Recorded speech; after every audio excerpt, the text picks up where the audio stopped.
Welcome to the Cultaholic Wrestling Podcast. If you like a lot of wrestling on the YouTube, join our cult. Hello and welcome. We're throbbing, Fame!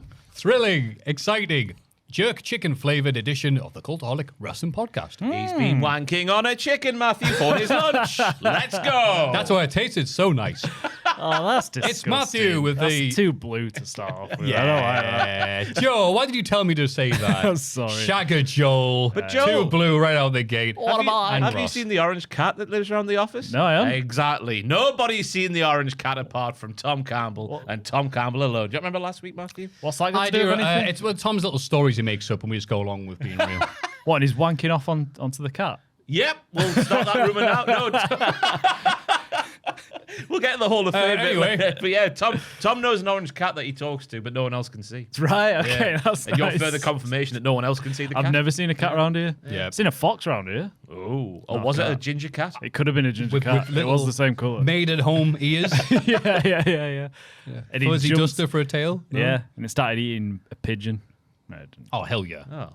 There is a dead pigeon like outside next door, which is great. Oh, It's been there for over a week. There's me grand sorted. Oh, yes. I've often told people I can't watch the shows like I'm a Celebrity, get me out of here, because legit, if I was on that show and it's like, right, this week you have the kangaroo testicles, like, all right, nom. I'll eat all that. Give it a go. Yeah. They're not going to give you something that's going to kill you. Yeah. I'm stout me. Like, What about the alive ones though? Like putting a That's spider in your sad. mouth. Come here, That's a ye. bit- that's a What's bit wrong? different. What did a widgety group do to do? Easy widgety for me group? to say. What did a widgety group do to deserve that? They look horrible, to be fair. yeah, They just like explode in your mouth. I'd be like the people next to me be like grimacing. I'm like, oh, I'll have yours if you don't want to. Completely ruining the Yeah, show. you'd be hungry in there as well, wouldn't you? Aye. Eating anything you can get. I'm like, Ooh. hi. I'm fine, Matthew. How are you? There we go. I didn't even need to ask. I mean, it's been a quite sad week for me and for Cultaholic Oh, Wrestling really? as a whole, really, because, yeah, my world record was broken. No! By an Australian man who was R.I.P. quite famous. I saw an Instagram. He was quite famous. Someone sent me because I killed him. I know someone sent me an Instagram reel of him breaking the record, but he stops short of the minute. I might try and break it back, but the amount of crap I had to go through just from people not liking the fact I broke a horribly meaningless record. I Yeah. don't know if I can be arsed with it. So you can keep that one, Australian man. But what do you mean? You're not, not even naming him. I can't remember his name. That's why. Oh, I bet, yeah. How's he famous? Is he a YouTuber? I don't know, but He killed a man. The short had like 4,000 likes or something, so I assume he's quite famous. Yeah, It's Bindi I'll Irwin. find it now. It's not Bindi Irwin. He was- I Yeah, you know know what if it she's was. famous for? Knowing wrestling songs. At least it's not Robert Irwin, the freak. he seems all right. He's too nice. He is a bit. He's bit killed weird. animals. I'm telling you. Put it out there now. That's fine. What? Yeah, in Australia, you have to kill them, or they'll kill you. Blake Pavey or Pavey? Pavey. That is his name. To have a moniker or a Pavey. nickname or anything like that? 'Cause- Blake Pavey. Okay, great. Blake, But he's got the record now, so fair play to him. the pavement pavey. Yeah. He walked. No, it doesn't matter. What was in the news this week, Matthew? No idea. But luckily, Cultaholic are here to provide all the useful news. Wow, the first one up, the Riddle bollocks. Oh, jeez. Riddle no-showed a charity wrestling event in Barnsley, England. It's just mildly amusing. It takes place in Barnsley. I don't know. It's just a wrestling thing for us. hotbed. Yeah, of course it is. Instead, taking a booking for Real American Freestyle. Is that the Bischoff thing? Yep. It is the Bischoff RAF. thing. Riddle claims promises made by Al Snow's Global Wrestling Kingdom were broken when it came to getting him additional work in the days leading up to the show.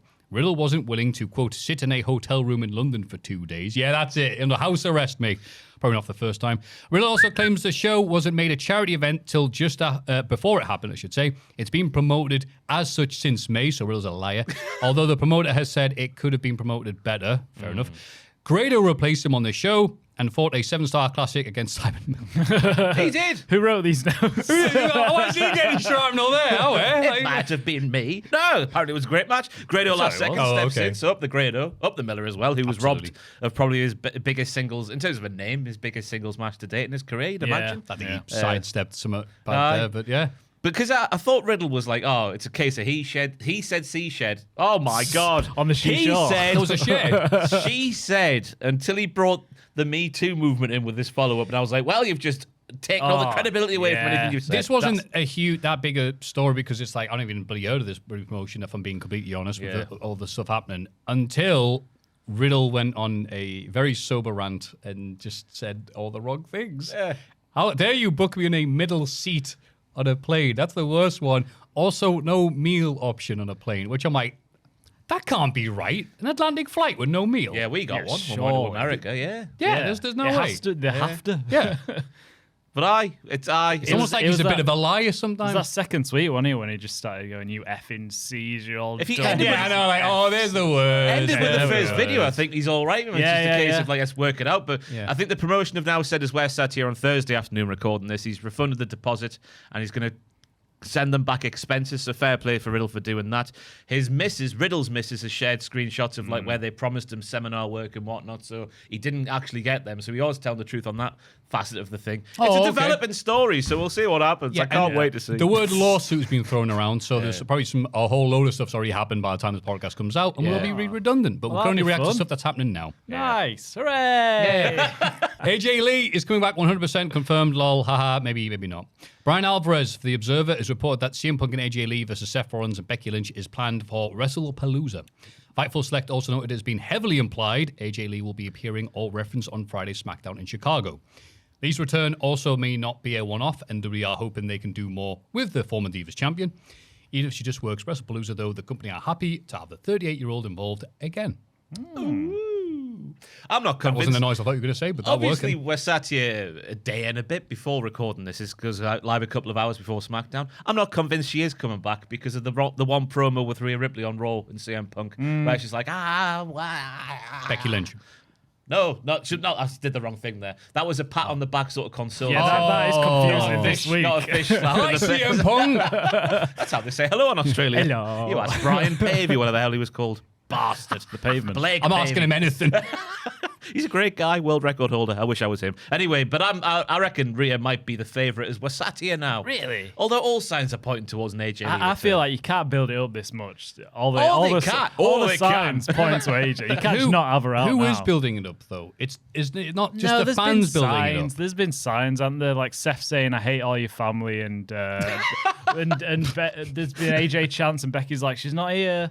Yeah. And I don't know. It feels Oh, you're like, right. That's the thing. And If they're not going to appear, they don't address them. Yeah. Okay. And then Punk found out SmackDown's in Chicago, and he was like, "Nice." So I think something's going to happen. That's Can't be where I Rhea live. Ripley. I live in Chicago. And you assume AJ Lee lives there as well. In the same house, some might say.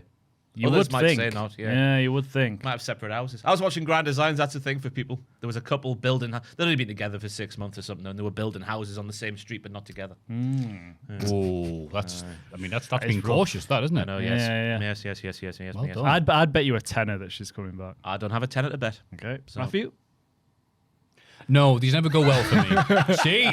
Learn from your mistakes. It's all right to mess up. as long He's as you still don't waiting for repeat the them. pay up on the old Punk not leaving the company by now, aren't we? Oh, Aye, God, yeah, of Oh, course. how did What that did go? everyone Who say? do I owe money to? I don't know. Oh, good. Well done, Ross. Give it a charity. That's the right answer. Find Oh, there you go. Yeah. Unlike some people name this news thing, I'll give money to charity. How about that? But there was the AI response that definitely was AI from the WWE Shop Twitter account. Did we see this? Where Yes. someone was put like, oh, is she coming back? She's like, oh, yes, ahead of the coming back, we're going to release gangbuster new merch. I never thought that being AI until you've said that. But No, yeah, I probably didn't is, isn't it? either. Yeah. You could just tell by the tone of the sentences. It was just like, I We've thought got- just a good intern. we've got information gathered from the internet. Oh, AJ Lee and WWE are being mentioned a lot at the moment. We'll put that in our answer. That seems dangerous to have That is, yeah. if it's not. Having AI reply from all your to all your tweets. That's yeah. Big that's weird, company that. stuff, baby. Nah. Well, I wouldn't know anything about that. But... Me neither. And finally, AEW All Out moved to early start time with an announcement about AEW pay-per-views being available on HBO Max, beginning with All Out. It was revealed by the promotion that the Saturday, September 20th pay-per-view will air from 3 p.m. ET, because you've got to go home afterwards, at Toronto's Scotiabank Arena. This means AEW All Out will likely end around when WWE WrestlePalooza will begin at 7 p.m. So they've Makes actually sense, moved it doesn't it? earlier. Ah, that's nice. I don't think it'll end by the time. If it's starting at Yeah, 3. hang on. Wait, there'll how long are be- these shows? There'll be at least an hour and a half left of All Out before WrestlePalooza begins. Shira Hour will they'll- still be on. There'll be like half an hour overlap, you'd think. Yeah, there'll be a definite overlap. A Gary Neville going down the wing. Sorry. But I no doubt there'll be people in the comments going, "Oh, look at AEW bending over to the mighty overlords of the WWE. That's a win for the WWE again." Shut up, man. And they all talk like that. One thing I like about doing this is you and Tom and everybody else is like, here's the voice of someone I don't like. It's like, so many other people like, yeah.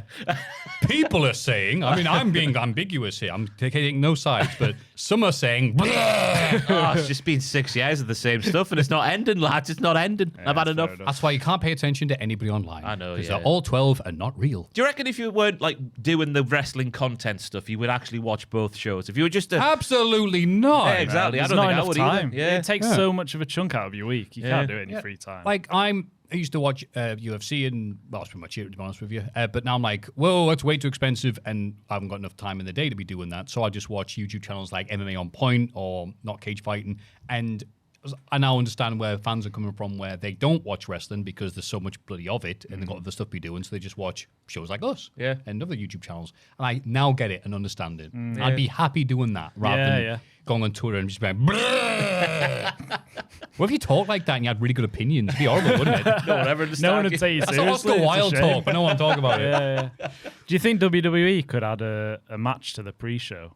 Because then it would really overlap. No, I think they'll just have the first bit even longer than the Clash in Paris opening matches to make sure. Bloody hell, that was a long whole time, hour. wasn't it? Whole hour for one match.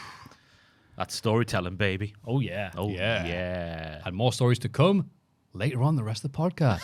You'd hope so. Everybody get excited for the Cultaholic Hall of Fame!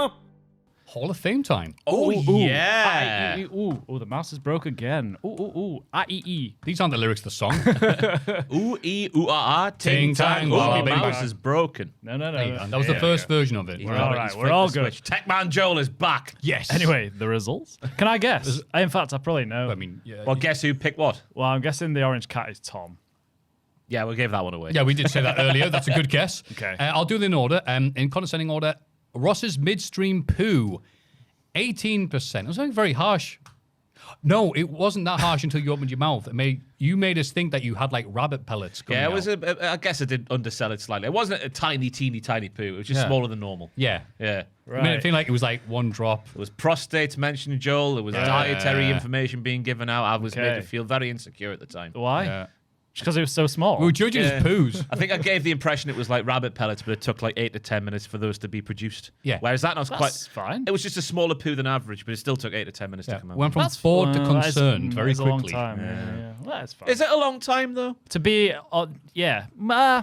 I don't even know if it For was. me, no. But I mean, I'm not everybody. I don't know if it was I'm 8 not to every 10 woman. minutes though. Just that was off the top of the head. It might have Depends, been though. 6. It might have been 6. Did it happen right at the start and then you just sat there for a while, or was it like incremental happening through the 10 minutes? I hadn't thought about that. Yeah, I reckon there was the clench for all I that stayed there time. for 10 minutes initial, sometimes, but yeah. and then a little bit. No, there was an initial like drop, and then obviously it slows down a bit towards the end, and you're like, "Oh, am I done? Oh, I'm done now." I'll leave the So you photo." started off hot and then had the Yeah. then But you- it was still carrying then on. You got the crowd heat and then I didn't just sit there for. I didn't just drop a load and then just sit there for 8 minutes. Oh, that's what I do. You go on your phone, don't you? And scroll a bit. That's you the get time. off I do it it while I'm doing it, and when I'm done, I'm going yeah, to something when else. you finish pooing, you put the phone down, Joel. Yeah, but They should've been- sometimes you might be into something, and then you're like, oh, I'm going to stay another Watch it 5 on the minutes. On your sofa. mobile phone. Yeah, what's You have to wrong stay with there, that? dear. Yeah, what's The what's wrong with immovable mobile phone that's Back in. chained the toilet like Saw 2. it? No, but you're comfy. You sat there. You're having a good time. Picturing Pontefract now with phones that are built into the bloody wall. Oh, that's the dream, isn't it? Wired Yeah, in. Jesus. Yeah, Like you had the yeah. old spinny me dudes on a screen. Oh, let's watch Instagram Reels on there. I can't leave. What are you not leaving for?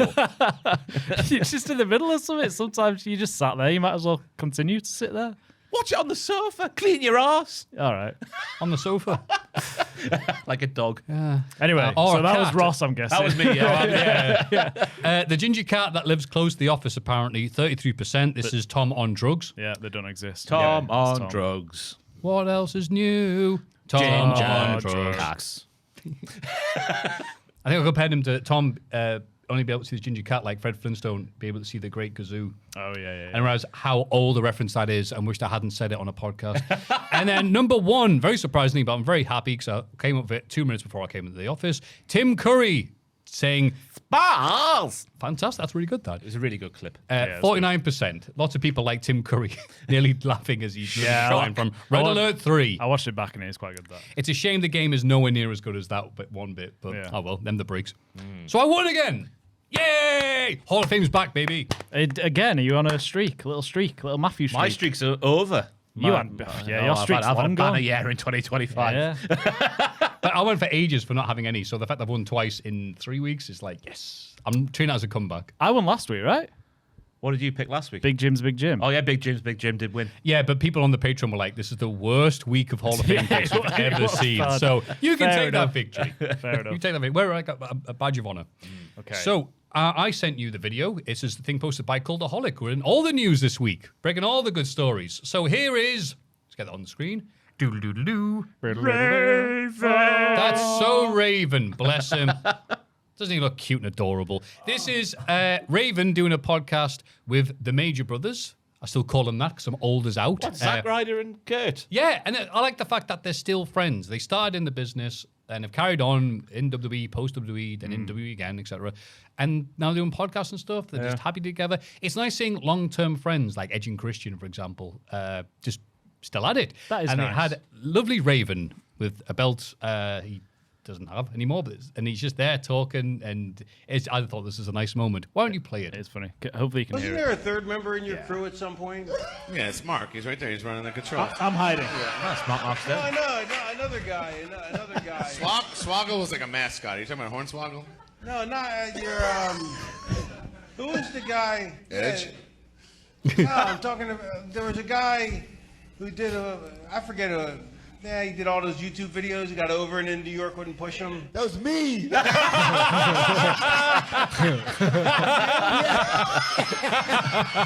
To be fair, he is wearing a hat there. Oh, yeah. To get up and leave. New York wouldn't push. I'll have to cut that bit. I'll sorry about that. I watched. Bless him. Matt was Zack Ryder in WWE. Is that what you're looking for? Ah, yes, that's what it's. Yeah. Wasn't there a third? Good member? for them. Good for them for not going. Oh no, Zack Ryder's no longer here. He died. He pooed himself to death like Ross on the stream. But he's having to break normal the poo. Raven. Yeah, kind of a normal poo. Small one. And yeah, just I'm like, you know that's me, mate. Oh, okay. Because Raven's like, I'm not paying attention to this. Shut up. Bless him. I thought it was a nice moment there. Yeah. He did have a hat on, though, Zack Ryder, covering his entire face. That can change Sorry, the... Matt Cardona, sorry. Thank you. Whoa. Yeah, could change the entire complexion. As I noticed, someone did a video, Sean Johnson did a video about the Pingu game for PlayStation 1. He's there noticing going, well, there's only so much you can do with a penguin design, isn't there? So in the cartoon, you notice how many adult penguins in Pingu have hats. And different hats, you can tell which one's which. And it's very effective. Yeah, that's what you got to do. So that was it. If he took off his Matt Cardona hat and Zack Ryder hat, Raven was like, oh my God, you're here. You're not dead. So anyway, Raven being a bit old. That is funny. He is so old. How old is he?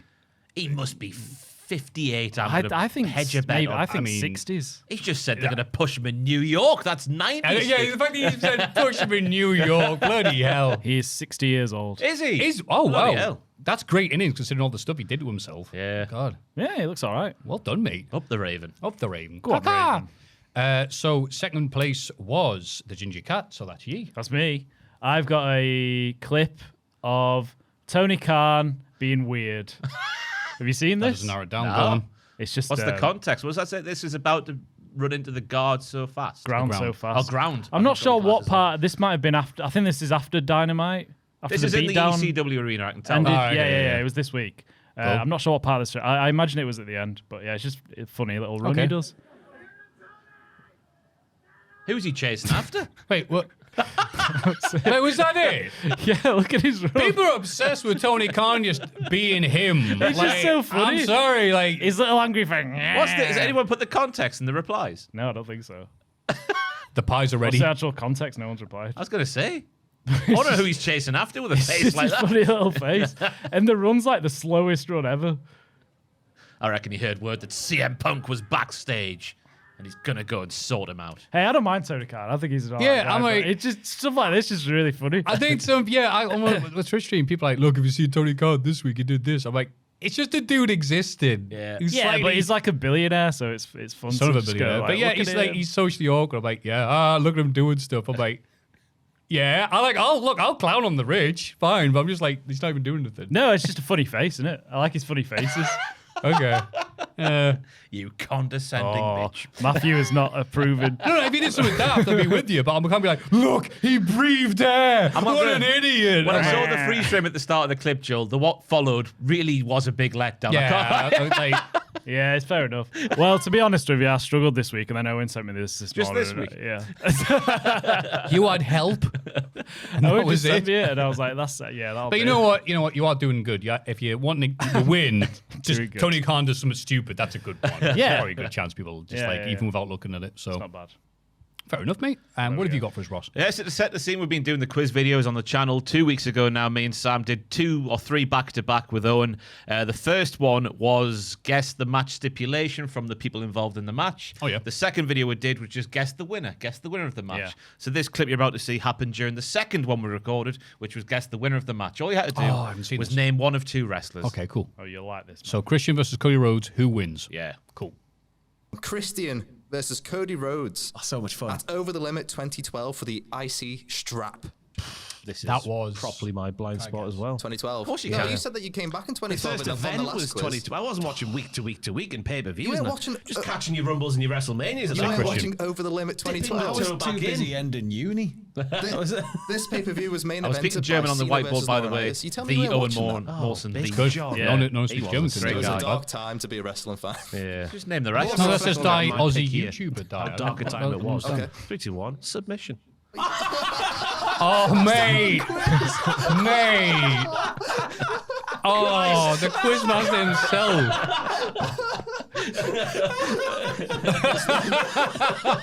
Was Lawrence Taylor involved in this? So in the middle of the second quiz. Christian.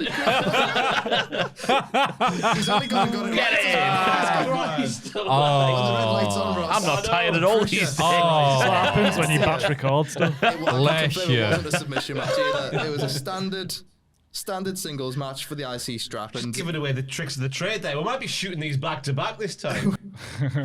Well, fair play to you to putting yourself in there after putting other people have always messed up. I mess up all the time. It's nice to deflect sometimes, but I can't deflect any longer. It's Fair all enough. coming back to me, in the words of Celine Dion. I was going to say S Club 7. Bring it on back to you. Yeah, that. Don't stop. They're gone down in my estimations after what Bradley did at Sunderland 2011 Freshers. What did he do? Tried to do his backflip and then couldn't do it. What What happened? happened then? Did he fall on his face? Fell over. Yeah. That's quite funny. Oh, S Club 3 I saw, not even S Club Oh, 7. wow. Yeah, it was Oh, yeah, Joe, yeah. Bradley, and Paul. Joe Bradley Cool. and Paul. Throw him up for Paul. Joe's good. Yeah, lead singer, I would say. The leader of the gang, she is. she's the leader. She's the. We can't sing that. I'm gonna stop there. Okay, those are 3 interesting picks this week, which Yeah. is nice. It should be at least interesting. It's going to be close, I think. Yeah. Yeah. Interesting. So we've got Raven thinking Matt Cardona and Zack Ryder are 2 different people. We have Tony. How do you want to word it? Tony Khan's funny run. Tony Khan's funny run. What's he like? And Ross, how do you want to Is word it? wank at his job. I'll just put Ross submission Christian K. Craig. I'll make it up. It's fine. You know what it is. Now put that. That's good. Word for word. There you go. Verbatim. Christian Ross's blah, blah, blah, blah, blah, Right. blah, blah, blah. Oh, fantastic. Maffew, where can we go to vote for these Hall of Fame things? You never tell us. Oh, I know. Don't worry. This week I'll tell you. Patreon.com/Cultaholic. What else can I do there, Maffew? Is it just voting on there? No. You can become a proud producer. And so what? What do I care about that? Why would anyone, what sane individual want to do that? Because we sing your name. Joe, we should when, just Maffew? leave. When? Just do the It is. podcast by himself. Yeah. Reno 2200. He's from the future. Pew, pew, pew, pew. They've got the space shotguns. Levi LaRue. Going in for the kill. He's doing it for the thrill. The thrill of it all. Oh, yes. Jimmy Gilliland. The best a man can get. Shave.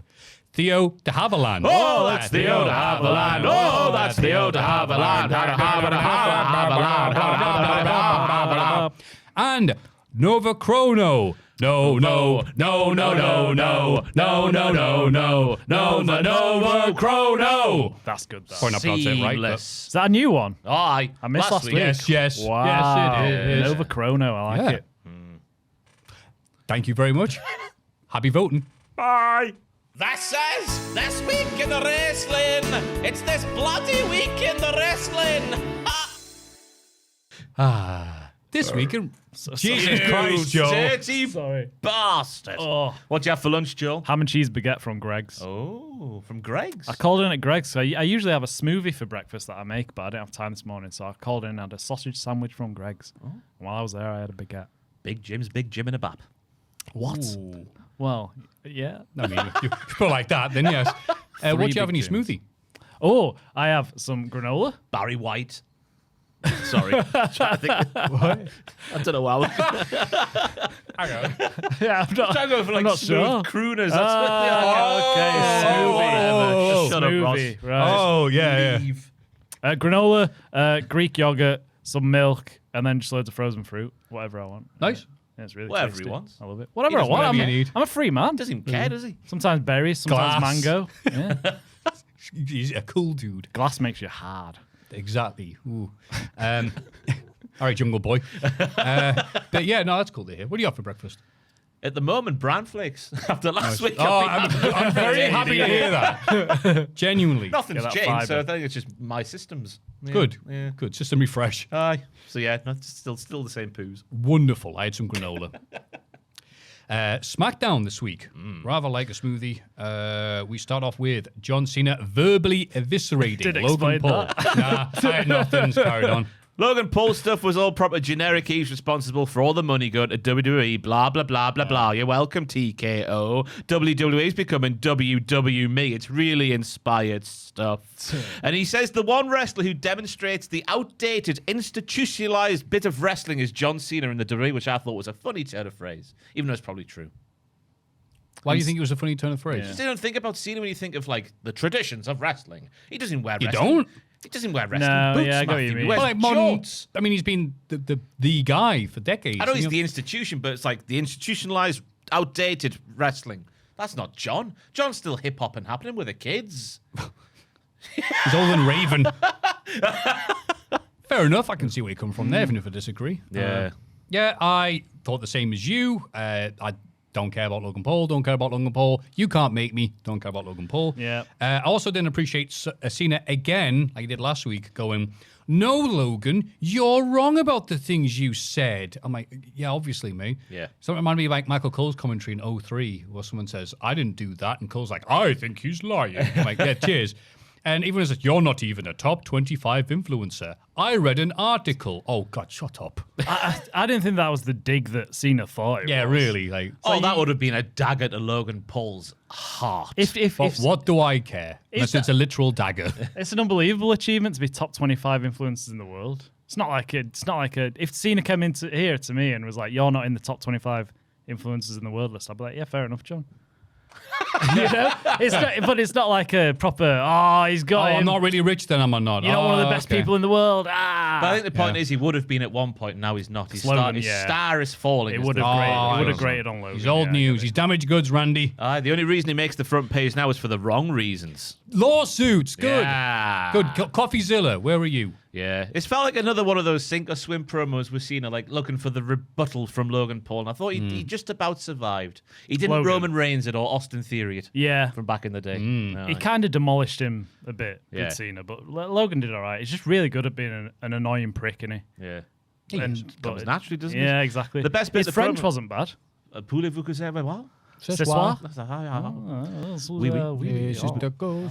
But the best part of the promo is the fact that John Cena made amends with the Brussels kid. Yeah. The Brussels kid was in the crowd. He was taking pictures of people's bottoms, which we see later in the show. Yeah, Find I out saw who. that. What? Yeah, I saw that. It's when Keanu James is making their entrance Suck with it, Julia. didn't He he? just sticks his phone out, taking a picture of a bottom. Yeah. It's that little pervert. Little pervy boy. Proper like reached out. There you go. Oh my God. Bless his cotton socks. But Cena giving him too much confidence. I was saying on WTF Moments on the Patreon right now that John Cena has saved several mass shootings because we could not blame this Jesus kid Christ. for growing up to be one of those. Because we saw the origin story play out in front of our faces. Imagine being an unsuspecting child and having that happen to you in front of the entire watching world. It would be the origin story of the decade. Yeah, it would be bad. Wouldn't it? Maybe ever. They could make a film out of it. So he's only a little kid. He's from Brussels, so could we call him a Brussels sprout? Yeah! Hey, that's my contribution to this bit. I don't care about you, you little kid. The joke of the podcast has been made already. That's fantastic. What if his name's, Bye, we're going home now. What if his name's Jack? Jack Brussels. I don't know anybody named Jack. I thought he forgave Cena too easily. Well, you should have punched him. Yeah, Get away from me, you bastard. He was immediately like, ruined my yeah, just give me a photo. Oh, if they turned the kid, he's a Logan Paul fan now. That would have been all right. Oh, that'd have been great if he's in the crowd of all Logan merch on. And Cena's like, no, he's not a top 25 influencer. Yeah. You have to take it off. Yeah, but standard stuff really, wasn't it, this promo? Yeah. Alexa Bliss defeated Chelsea Green. The main highlight of this for me was the injury angle with Charlotte Flair, because Charlotte's knee gets buggered at the start, and obviously she comes out for the save later on. But the way she hobbles on the wrong leg. Does she? Yeah, it's fantastic to see. Charlotte, But Charlotte. rush of the moment, the crowd, the lights are on. You've got one chance to do it. It was just funny watching it. Adrenaline rush. That's the one. That's the one. Bit of a ding-dong battle before Bliss gets the win via roll-up. I thought Green was presented as a proper wrestler this time, which is good for her. Because this is one of the most successful superstars of the last 10 years, guys. Oh, absolutely. Fantastic. She is. Otherwise, you're laughing. Absolutely. Yeah. I liked Wade Barrett going. What did he say? Our notes load up. Women. Yeah. Maybe we should go on strike, Michael Cole. They love doing that in France. I'm like, yeah, you guys probably should. You're horribly exploited. Up the fringe. Up the unions. Yeah. Yeah, I got like, yeah, as you said, Green was allowed to be competitive here and look all right against the big bad Charlotte. Then the post. Yeah, Alexa. What did I say? Charlotte won in the match. Chelsea said Green it's versus supposed to be- Alexa Bliss. Oh, yeah. It's supposed to Oh, be a yeah, tag, because isn't it? I've got distracted by the end by the fact that Green tried to hit her with the Umbridia, and then Green did a little jump, then did the flying to do the move. That's and how she Charlotte's does the move, yeah. Yeah, but then Charlotte went, well, I'm bumping on the little jump then, aren't I? I'm like, I don't blame you, Charlotte. Why does she do a little jump then do it? Is she charging it up? That is silly, isn't With the it? kinetic energy. You should just go right into it. I remember Christian going, yee, and then doing it. Crash Bandicoot vibes, that's what it is. Hey, whatever works. Miss Shin defeated Kiana James. I'm really surprised to see no pops are achievable in France, but we got two here. It was amazing, wasn't it? Yeah, Like incredible. Ireland, they don't watch NXT there in France. It's disgusting. Up the Kiana James, the business bitch. But yeah, 5 seconds. She's really good at wrestling if you haven't watched NXT before. It's a shame to see her getting booked like this. I guess someone must have gone long earlier in the show. Probably you think? Logan and John. Yeah, you got Well, they're just not really presenting her as a wrestler, are they? Yeah. I She's was like trying a- to I was trying to think, like, hang on, is this rushed or is this the only thing they could have done? She feels like the big Stokely of But SmackDown. have you seen her, though? She looks like a wrestler. Yeah, she looks like a wrestler. She Then is, but she's a manager, isn't she? 5 seconds it lasted. I'm assuming Yeah. the promo went long and they had to cut time, and this is the one. Yeah, Because maybe. it always is, isn't it? Maybe. Yeah. Yeah. Julia and Mission will be fine. Yeah. I'm glad to see more of Julia and a bit more of like personality here. Yeah. A bit of an aggressive side. Yeah. She hadn't really had much to do since she won the title. Yeah, and I'm not. I love Mae Yim. It's just weird. Sorry, Mission. What am I doing? Mission. It's just like, oh, here we come. WWE doesn't really have any much value in her. Never so this do, is just gonna yeah. be coast until that, and it's again, it's not her. It's just the role she's. They need to has change play. what they're doing with it, because obviously what they're doing behind, like backstage, in terms of backstage segments, isn't working. Because every time she has a match, it's like DIY. Yeah. She has the match, gets no pop going in, but then by the time she's finished doing some hardcore stuff in particular, she gets big reactions. Yeah. And even worse, it's usually like her backstage promo, like, "Huh, did you forget about me?" And the entire crowd's like, Yeah. Yeah, of course. "Oui." Didn't enjoy a reaction to the potential of being stomped into the stairs face first. It was no. Not, She didn't seem too arsed about taking that. Because big she's hardcore. That's why She loves crazy. it. She She's craves that stuff. Randy Orton almost punted Drew McIntyre. Fantastic start of this promo with Drew McIntyre speaking French. When he's asking for a medical update on Cody Rhodes, nobody can give him one, so he just goes, Bonjour! Fantastic. Yeah, awful doctors in WWE. I know. There's still no medical update on Cody. Give him a What's ring. wrong He's on a with bloody him? podcast every week. Yeah, You he's know on where his- he yeah, is. he's on his That's so bus, isn't funny. he? We have no idea if he's dead or alive. Anyway, talks to Brucey P this week. He's just locked himself in his bus. But I did like Drew being an evil bastard from films, right? Because he says that when Cody was checking in with Randy while Randy was out injured, that wasn't him being a friend. That was Cody gathering intel for a match he didn't know was coming up at the time of the injury. It makes sense because of evil movie men. Yep. Right. The King yeah, of the I see Ring what you mean. final, yeah. Drew is the ideal person for WWE because if something happens and you're like, oh, what do? We need some sort of like, we can't think of anything proper to write here. Drew can just come out there, say anything. Yeah. And go, Cody Rhodes is an alien from outer space. And he Okay, makes all it right. sound believable. Yeah. That was a He's horrible great Drew at impression. I do apologize. making up these conspiracy theories that might be true. He gets you to believe that that could be the case. One of the been best talkers. Disappointed by real life Drew McIntyre, though, because loads of people have been asking him about the Vince McMahon birthday party, right? And he avoids every single question about that going. Why is he not just making up any old bollocks about this party to feed into his character? Vince would understand. Like what? What would you, I what want would to see you if say? he was alive. I don't want to say anything just in case, I can't. I'm not very creative, but the Bristles kid was there taking pictures. Just say that. I thought there'd be a goodie bag. Yeah, that's funny. Slice of cake, little balloon. Just a shame to see him avoiding questions. I thought he was bigger than that. Come on, Drew. Yeah, come on, Drew. Anyway. But yeah, I think a punt kick will be coming. Oh! Oh, And that's the noise it'll make. But I think when they have a match, Drew needs to win. He needs to beat Orton. Yeah. It feels like Drew needs a win. It was an interesting crowd as well to do this promo because the I think you're a prick line from Randy didn't get the pop he thought it was going to get. It didn't, did it? Yeah. Drew's just very popular in France. I think that maybe that was just the language barrier, but obviously they pop for everything else. But What is French for prick? Let's have a look. Drew's the What best, is man. I love French Drew. Le prick. for He's one of my faves. Le Prick. Piquer.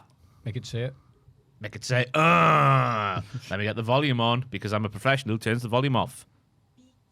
Piqué. If Drew had said that, they would have popped that for sure. He used to play for Barcelona in the noughties. and 10s. Yeah. So there's going to be a punt coming. But I've written down in my notes, imagine if the punt we're clearly building to wasn't for Drew, but it was for Cody in a heel turn from Randy. Whoa! Isn't that a great idea, Ross? I'm into it. I'd like it. I'd like to see heel Orton again. I don't think that would be good for Cody Rhodes' long-term prospects on top because Orton is unbooable. Yeah. So if he turns on him, people are just going to cheer Randy. But if shaves his head. if they're leaning that way into slowly turning Cody, because he has been getting boos at some places. Yeah. So you could only play a few into that. places. I think that's it. It's not everywhere. Slowly.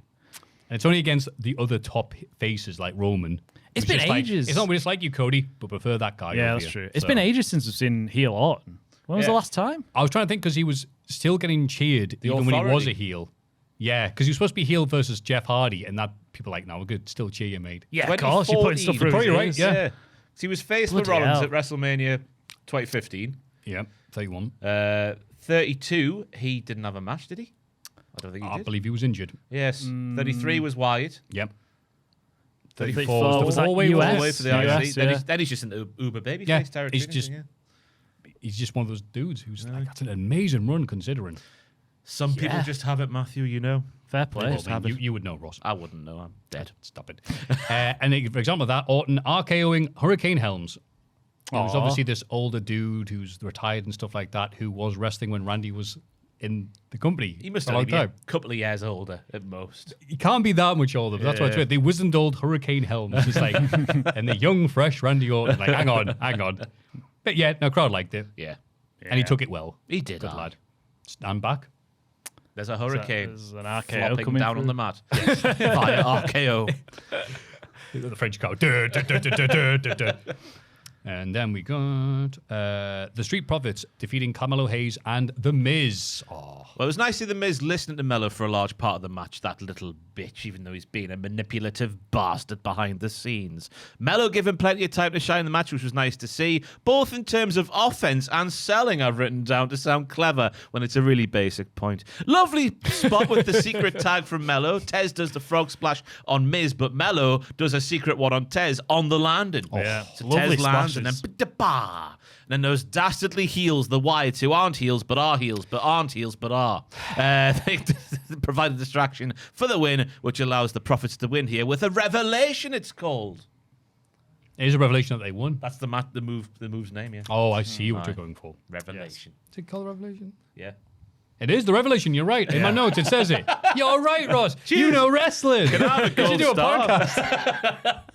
The highlight of this match was seeing how into Mello the crowd was. Yeah, it's nice to see. Bloody tastic. Even more impressive, they didn't react to Khan and James, so they clearly don't watch NXT.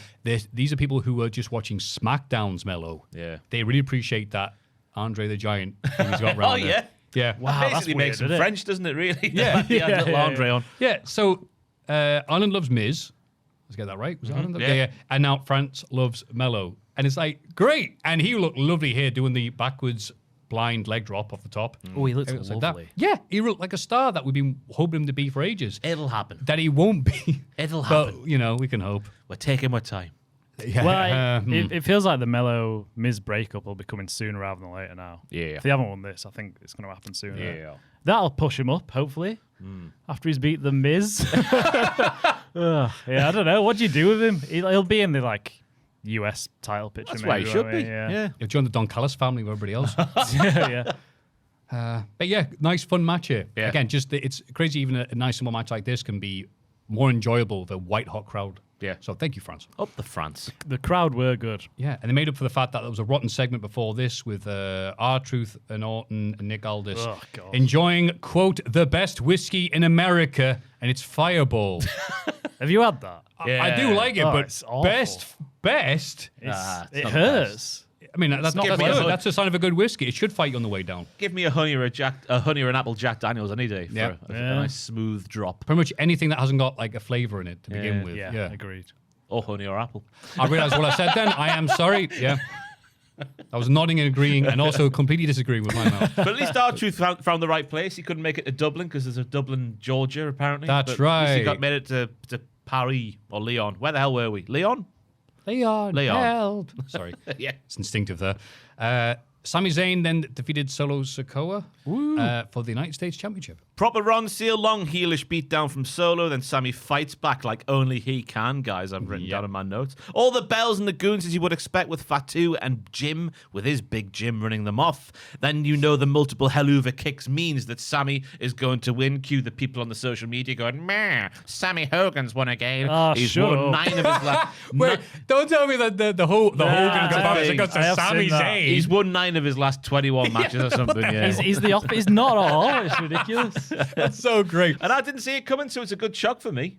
I didn't think they would do it on SmackDown, but again, I guess it was a bit more of a special one with it being in France. Right, as everyone's been saying, why they're doing such small, in terms of like less matches on the PLEs, when they've got SmackDown and Raw, it's a weekend of events. Yeah. Ooh la la. And here's one way of making that seem like it means something. Yeah. By having the title change. It's not as if Solo was doing anything with it.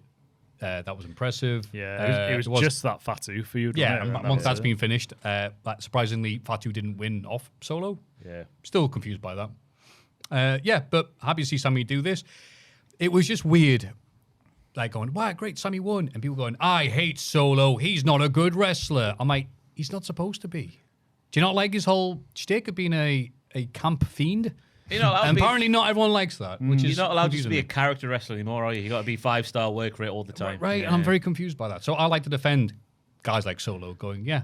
You can't defend guys like Tangaloa, though. No. Yeah, Oh, no, Solo's yeah. better than him. He's not a terrible wrestler, is he? Solo He's is all right. entertaining. That's the important thing. So yeah, Sammy won this. Crowd really into it.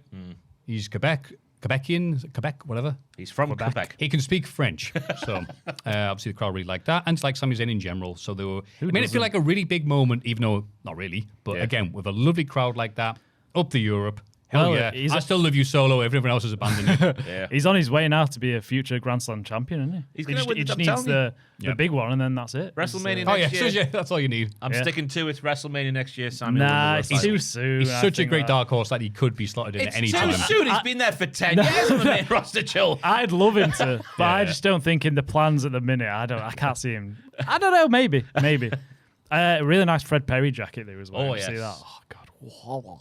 Oh, that's what you like, is it? Yeah, that was the standout bit for me. Yeah, I thought it was a good match that could have been great if it was given more time, but it was over quite quickly, wasn't it? But I'm happy to see. Yeah. I'm happy to see Sam win. You know what? Considering all the stuff we had to watch over the weekend, I was all right with the length. But Yeah. I can see your point. The only thing I've got here was Priest trying to do a deliberately bad promo earlier? Oh, I thought it was It alright. was bloody rubbish. We're both goths. Oh. Yeah, That's thank all you. I took from that Yeah. promo. Hey, do you remember Vampiro versus Sting from the WCW? We're a bit like that, I'll aren't we? expose you for not being as gothy as me. I'll get your dick out. I'm Malachi Black.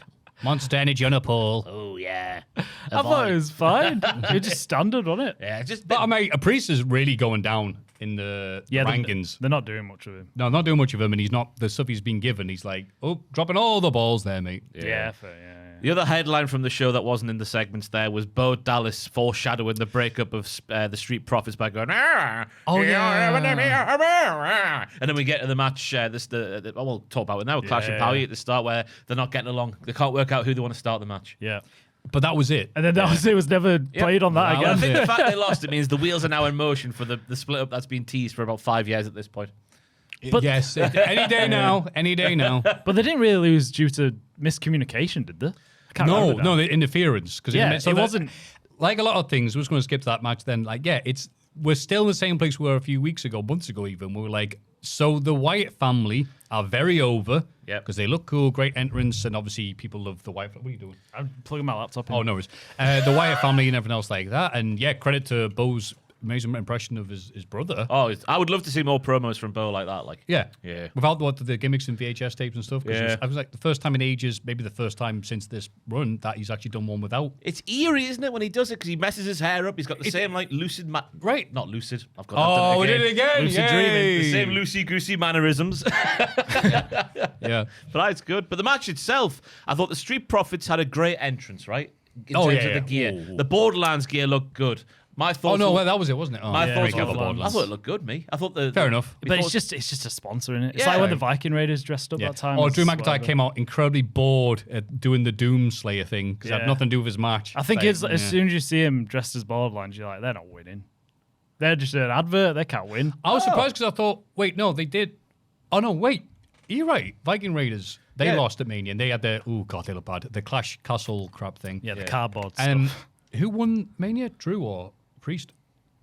Drew. Oh, Say that okay, with there we no go. confidence. What for- I don't know. Because he did the Doom thing. And Damien didn't. So I'm like, wait, is this a thing? If you get sponsored, you have to lose? Could be. Oh. Could be. Could be not. I just thought, yeah. Yeah, there you go. Is it There's a spoiler for you. Is it the fourth Borderlands, this one? It I can't is. remember. Yeah. Yes. I never played the last one. I never gotten into it. It's one of these series where, and I'm sorry if you're a big fan of it, it's just the people I know into it were really annoying. Drew Right. did win, can confirm. Oh, Got to wow. win Okay. a few. Doom, better than Borderlands. Can confirm. Yeah, that's canon now. Yeah. Yeah. We've So- covered the tension between the Street Profits at the start. They can't work out who they want to start thanks to the Howdy promo, not much else. Good match, as you would expect. I was surprised at how much good tag team wrestling there was from the Wyatts. Lots of tandem offense there. It's like they got trained in the shed and then became spooky boys. And then, as we said, the heels, not heels, but heels cheating to win. Once again, Nikki grabbing the ankle of Yeah. Tez and then the sister Abigail on the floor. Then one of the tag team finisher in the ring. Gets the tag team title win for the Wyatts, or the retention, I should say. That's Yes, the right word. retention. Yeah, and I just put, well, so the main story was the Street Profits might split, then they didn't, and then the faces acted like heels like they always did, and the crowd cheered, and I'll just put, not an arse match. I think there was Yeah. a bit of subtlety in the storytelling, guys. Oh, okay. Because Angelo Dawkins was doing more high-flying moves than normal. So I think he was sending a message to Tez that I can do this too. Anything you can do, I can do Trying too. to one-up him. Yes, It's Ross's new character. Somebody else has a different opinion to him. Subtext. No, it's subtext. Hi. Not for cowards. I thought Dawkins was the standout in the match. Yeah. Good dive to the outside and just moving really You know, fast. voice but- on me saying these. Oh, I thought that. No, because you're not saying anything clever. I was saying something really clever. That doesn't you suck, fit, Joe. That doesn't fit my Geordie dialect. So I put on a Right. voice from the south, you know. Oh yes, yes, quite. Yes. I also like the Lloyd Grossman sauces. Oh, yes. They're good. They are nice. If you need a quick pasta sauce, Lloyd Grossman. My mum used to Could get do them, worse. but I saw the adverts where he played an annoying guy. Right. So I thought, Mum, why are you getting that? You can't do that. He's an annoying guy in the advert. Mum's like, no, he's a professional chef.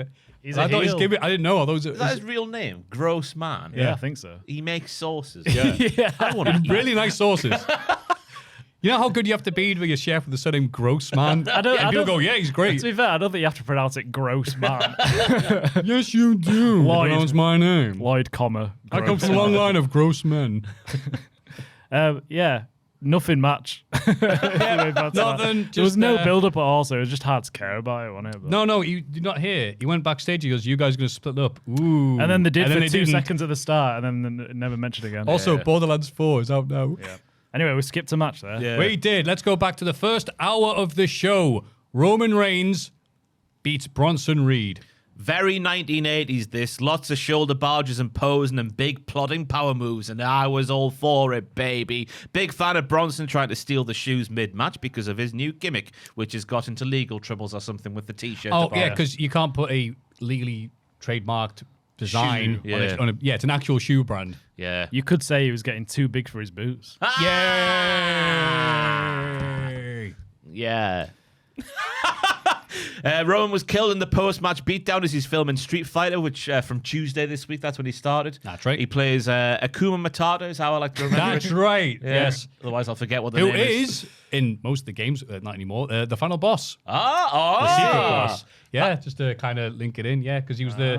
Oh, you think you're good at Street Fighter 2, do you? Lad who plays on the arcade. Right. All right, then. And if you beat it without losing any rounds, this evil dude would show up, kill the actual last boss, and goes, fight me. That was in the news this week. The Rock's lost a lot of weight. Apparently 60 pounds has gone off his frame. I'm glad, considering the guy's like, hi, I'm 50, and I'm on all the chicken and broccoli. Like, But the other news is that the Smashing Machine is getting great reviews. It looks great. I mean, I was already hyped for it anyway, because I'm like, Same. wait, The Rock doing Mark Kerr, and it's A24 produced. Oh, it's going to be great. A 15-minute standing ovation is way too much. Imagine standing there clapping for 15 minutes. What's that about? It's pointless now as well because it happens with every film. Does it happen that's every shown time? there. Yeah, all the time. You always read about a standing ovation. It's a very performative place, Can. It's what you need is people going, people walking out during your film at Cannes, because they also Yeah. know you're going to get a great film out of it. I think Joker 2 got a 9-minute standing ovation. No way! All right, yeah. They mean nothing anymore than those standing Yeah, I was going ovations. to say, go home, Cannes, you're drunk. I mean, I've never seen it. I've still not seen Joker 2, but Don't bother. I'm interested. There's though. no point. No, it's long as well. I saw what it was about and goes, I don't think this is for me. I'm glad it annoyed people. Yeah. I almost admire the audacity of It's a people really going, fascinating "Oh." film because he made it like to annoy people, didn't Yeah, he? really. By Like, the you don't sounds of often it get anyway. stuff like that. He didn't Yeah. want to make the second film, did he? But whoever produced the film made him do it. Yeah. So it was 2 fingers up to them as well. But yeah, then Jey Uso comes down to help Roman Reigns, but he gets felled ahead of the main event instead of listening to Roman, who told him on Raw before this show, just stop helping people, Jey, and it bit him in the arse. What a silly goose. But he kind of... Why did it take Jay 20 minutes to save him? Did he have to do his entrance twice? Because in multi... No, I don't know. That's whatever. It's Say, Roman's dead. Don't worry, here's Jay. Like, cheers, dickhead. But you are right, though. A really solid, good start to the show. Yeah. Where Bronson Reed getting the look good. Because I remember him saying a while ago, like, after jumping off the cage, I'm never going to be 100% again. So you're like, oh, no. Yeah. You're going to be like Nikita Lyons. And no, he's not going to be doing any jumps off You cages. hate That's the best. She's so kind. You know what? It's because there used to be a guy on this podcast who was like, you can't say anything negative about wrestlers. What if they don't follow me? I'm like, what are you talking about? I'm like, what are you talking? Of course you say it's crap wrestlers. Oh wow. No, they're all good, are they? Well, that's not bloody true for a start. So I'll be like, Nikita Lyons is absolutely... Oh, look at her. she is bad at wrestling. And I should like doing impressions of the Tin Man from Wizard of Oz. That would Hey, go you were over just too defending Solo. You could say the same thing about Nikita Lyons. The people are always saying Solo's a bad wrestler. How dare you? How very dare you? Factually incorrect. Yeah. Aye. No, it's fair enough. Down with the... No, but it doesn't matter. Aye. Women's Anyway. IC title matches up next, though. I was going to say, any other thoughts? I didn't actually mind it until the extended beatdown, and everyone I was watching this with via Discord was like, wait, how long's this? And we all looked at our watches at the same time and goes, it's been an hour. It's been 52 minute, I think it was, from start to the end of the segment. But I'll say this, though, for the entire show, the crowd were just so hot. I mean, again, Maffew, you've already said this. Yeah, but it needs repeating because it made the show just feel great when I usually wouldn't give it a toss about it. Yeah. Up the Europeans. Up the Euros. We used to be one of them. I know. Can we come back? I'm sorry, it's not our fault. Then we got that crap tag match. Women's IC champion Becky Lynch versus Nikki Bella. These two... Finally start off, Ross. These two did not click, which is a shame because Nikki Bella was visibly good at the end of the match when she was sat in the ring on her own. Couple of hairy moments like the missed Enziguri off the ropes, then the headbangs off the announce table. That's more on Becky Lynch, made the headbangs off the announce table. I think it was more the camera angle. Like, okay, let's zoom in directly and whatever. Yeah, but I don't know. I couldn't work out it was a fault for the Enziguri because either Nikki Bella's gone too soon and not checked that Becky was there, or Becky's out of position. You mean off the top rope? Yeah, it's not Enziguri. Yeah, whatever she calls it. She'll have a gimmick name for it, but it's a... Enziguri is a different move, but... She lifts off the rope and does a sideways kick. I'd have called it Enziguri. Well, off the top rope? No. Well, Middle. She like steps Middle up rope, yeah. Yeah, then All right, jumps back and kicks, but... one of the benefits of having the timer on the screen is that we can go, oh, wait, this is a waste of time. I'll shut up now. Yeah, the Enziguri off the middle rope. You didn't have to reference the timer. Anyway, there was some good action in there. Sorry, is that not keyfave? It felt like a big They can't see pay-per-view. it. Sorry, I mean Sam off camera with a gun. You don't have to mention everything that happens all the time. But it felt like a Raw semi-main event rather than a big pay-per-view show for me. Yeah, I agree. I wouldn't even... That's very, I think you're being very generous there, mate, to be honest with you. That's because I want to follow on Twitter or something. I don't know. Yeah. First of all, a few of the notes there from... Oh, sorry, I missed these. I put them in the wrong category. I didn't appreciate Wade calling Bronson Reed's match with Roman Reigns a career-defining performance. I put, bitch, he lost. And then half of VXV were the security ring crew people. Were they? So I was there going, it's the Avalanche. Oh. It's some other wrestlers that I haven't done drugs with in Oberhausen. It was just so great. They're all there. I'm not saying their names. Not Avalanche, though. No, he's a lovely guy. But yeah, so that was nice to see. Canelo versus Crawford gets hyped again. Jesus Christ, this fight's going to be great, but I can't wait to see it over, so I'll have to see these adverts for it again. I'll just skip the adverts, mate. It's great. Yeah, let's watch this live. Jenny Roll and Post Malone are here, the two best white dudes who now do country since Jesse James. Okay. I like Post Malone, mate. Yeah. He sees, who is it that he sees backstage? Is it Cody? No, it's Cena. And then Cena goes in for the handshake. He's like, can I give you a hug? And he just goes, I'm not against him. He seems like a really nice guy. Yeah. I don't know about his music. I don't really listen to it, but he seems sad. I saw Post Malone in that film where Jason Statham plays the guy who handles money, and then Post Malone plays one of the dudes he gets the money from. But it's just like, you can't not pay. Wait, that's Post Malone. Like, what are you doing here? You know? It's like when Ed Sheeran was in Game of Thrones. Oh, Remember exactly. that? You're like, wow, this That really was sets the odd. scene. It's like, that's Ed Sheeran. He's from Ipswich, though. The shoe fits there. You know him and Cradle of Filth did a duet. No. Ed Sheeran and Cradle of Filth. That doesn't seem like a good Because Cradle of Filth pairing. were in the news this week as the guy who runs it basically is not paying anybody. So it's Right. basically one of these dudes who's just treating it like the WWE, I guess, just they can swap the members in and out. It's just like, also the members of the band who have left now because I'm being paid properly have said, we don't want to do a duet with Ed Sheeran, we're Cradle of Filth. That is a bit odd, He isn't it? lives in Ipswich, though, doesn't he? Because when I was down there with Kayla one time, walking to the shops, we walked past him, Danny Filth or whatever his name is. He's got a house in Ipswich. Right. You walk past Danny Filth? Yeah.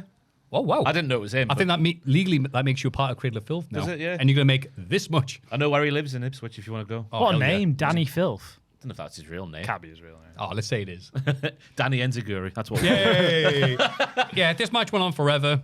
I put it, the crowd was split on Becky versus Nikki. It seemed to be at the time. I went and rewatched it. No, that was not the bloody case at all. I think maybe it started off like that, and then the crowd were very, very pro Becky. And on it went. The fans amusing themselves with how many different pro Becky chants they could do to the evil heel. This match made me appreciate how good Trish Stratus has been in her comeback appearances.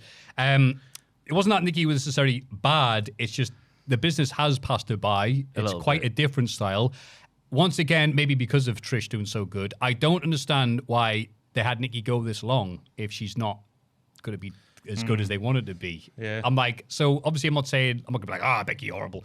Because, hey, if there's one person you don't want to annoy, it's Nikki Bella fans online, who all have been blocked anyway.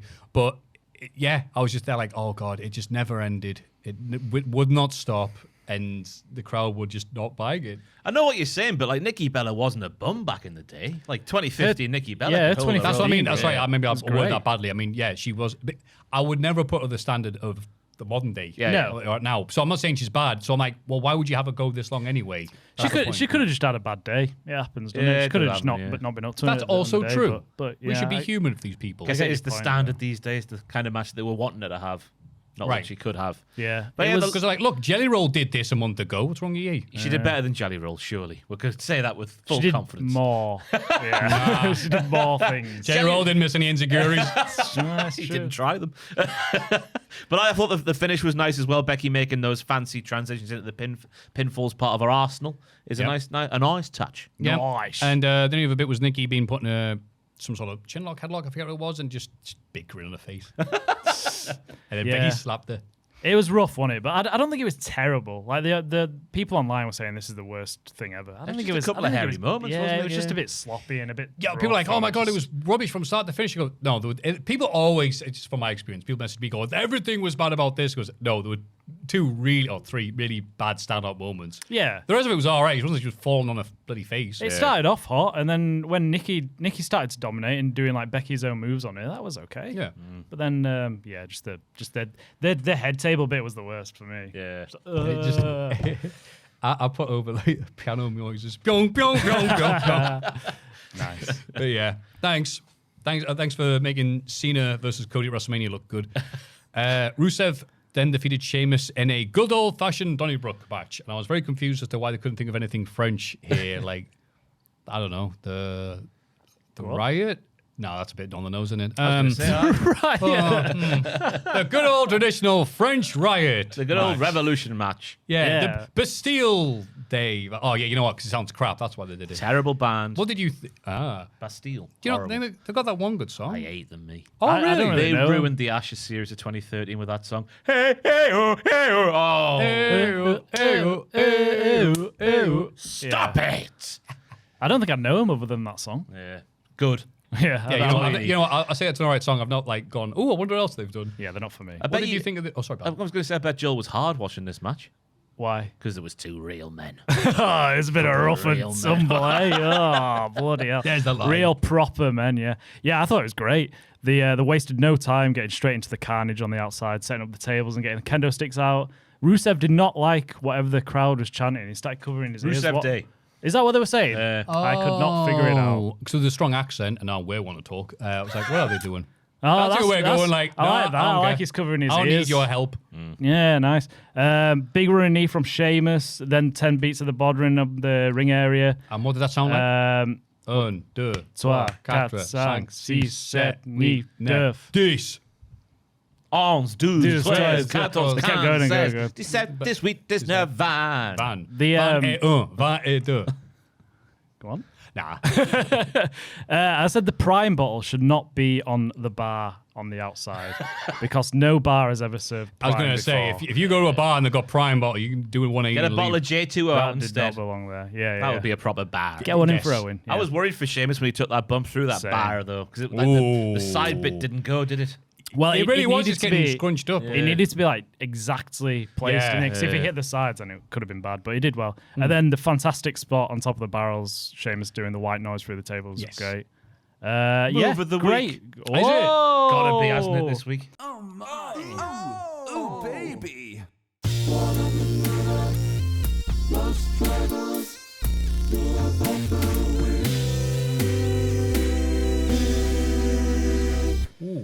Now hold on just a Yeah. second. You know what? Gotta be, I'm looking through my head. What? I like the setup for saying the that? move because obviously submission holds always hurt more when they're on harder surfaces. That's like, right. Yeah, barrel wrestling tops. wouldn't lie to us. So yeah, and then the big white noise off the thing through the tables. Fantastic. lovely. Fantastic. Scrumptious. I said, Fantastic. I think Sheamus is an underrated seller, is what I put from watching this match. He's great. Especially here when you said beforehand, like, is Rusev good? And you made me think, oh no, don't say that. But he's not as willing to go at it like Sheamus is. So Sheamus sold for 10 men here to make this work. And I think it was their best match they've had so far.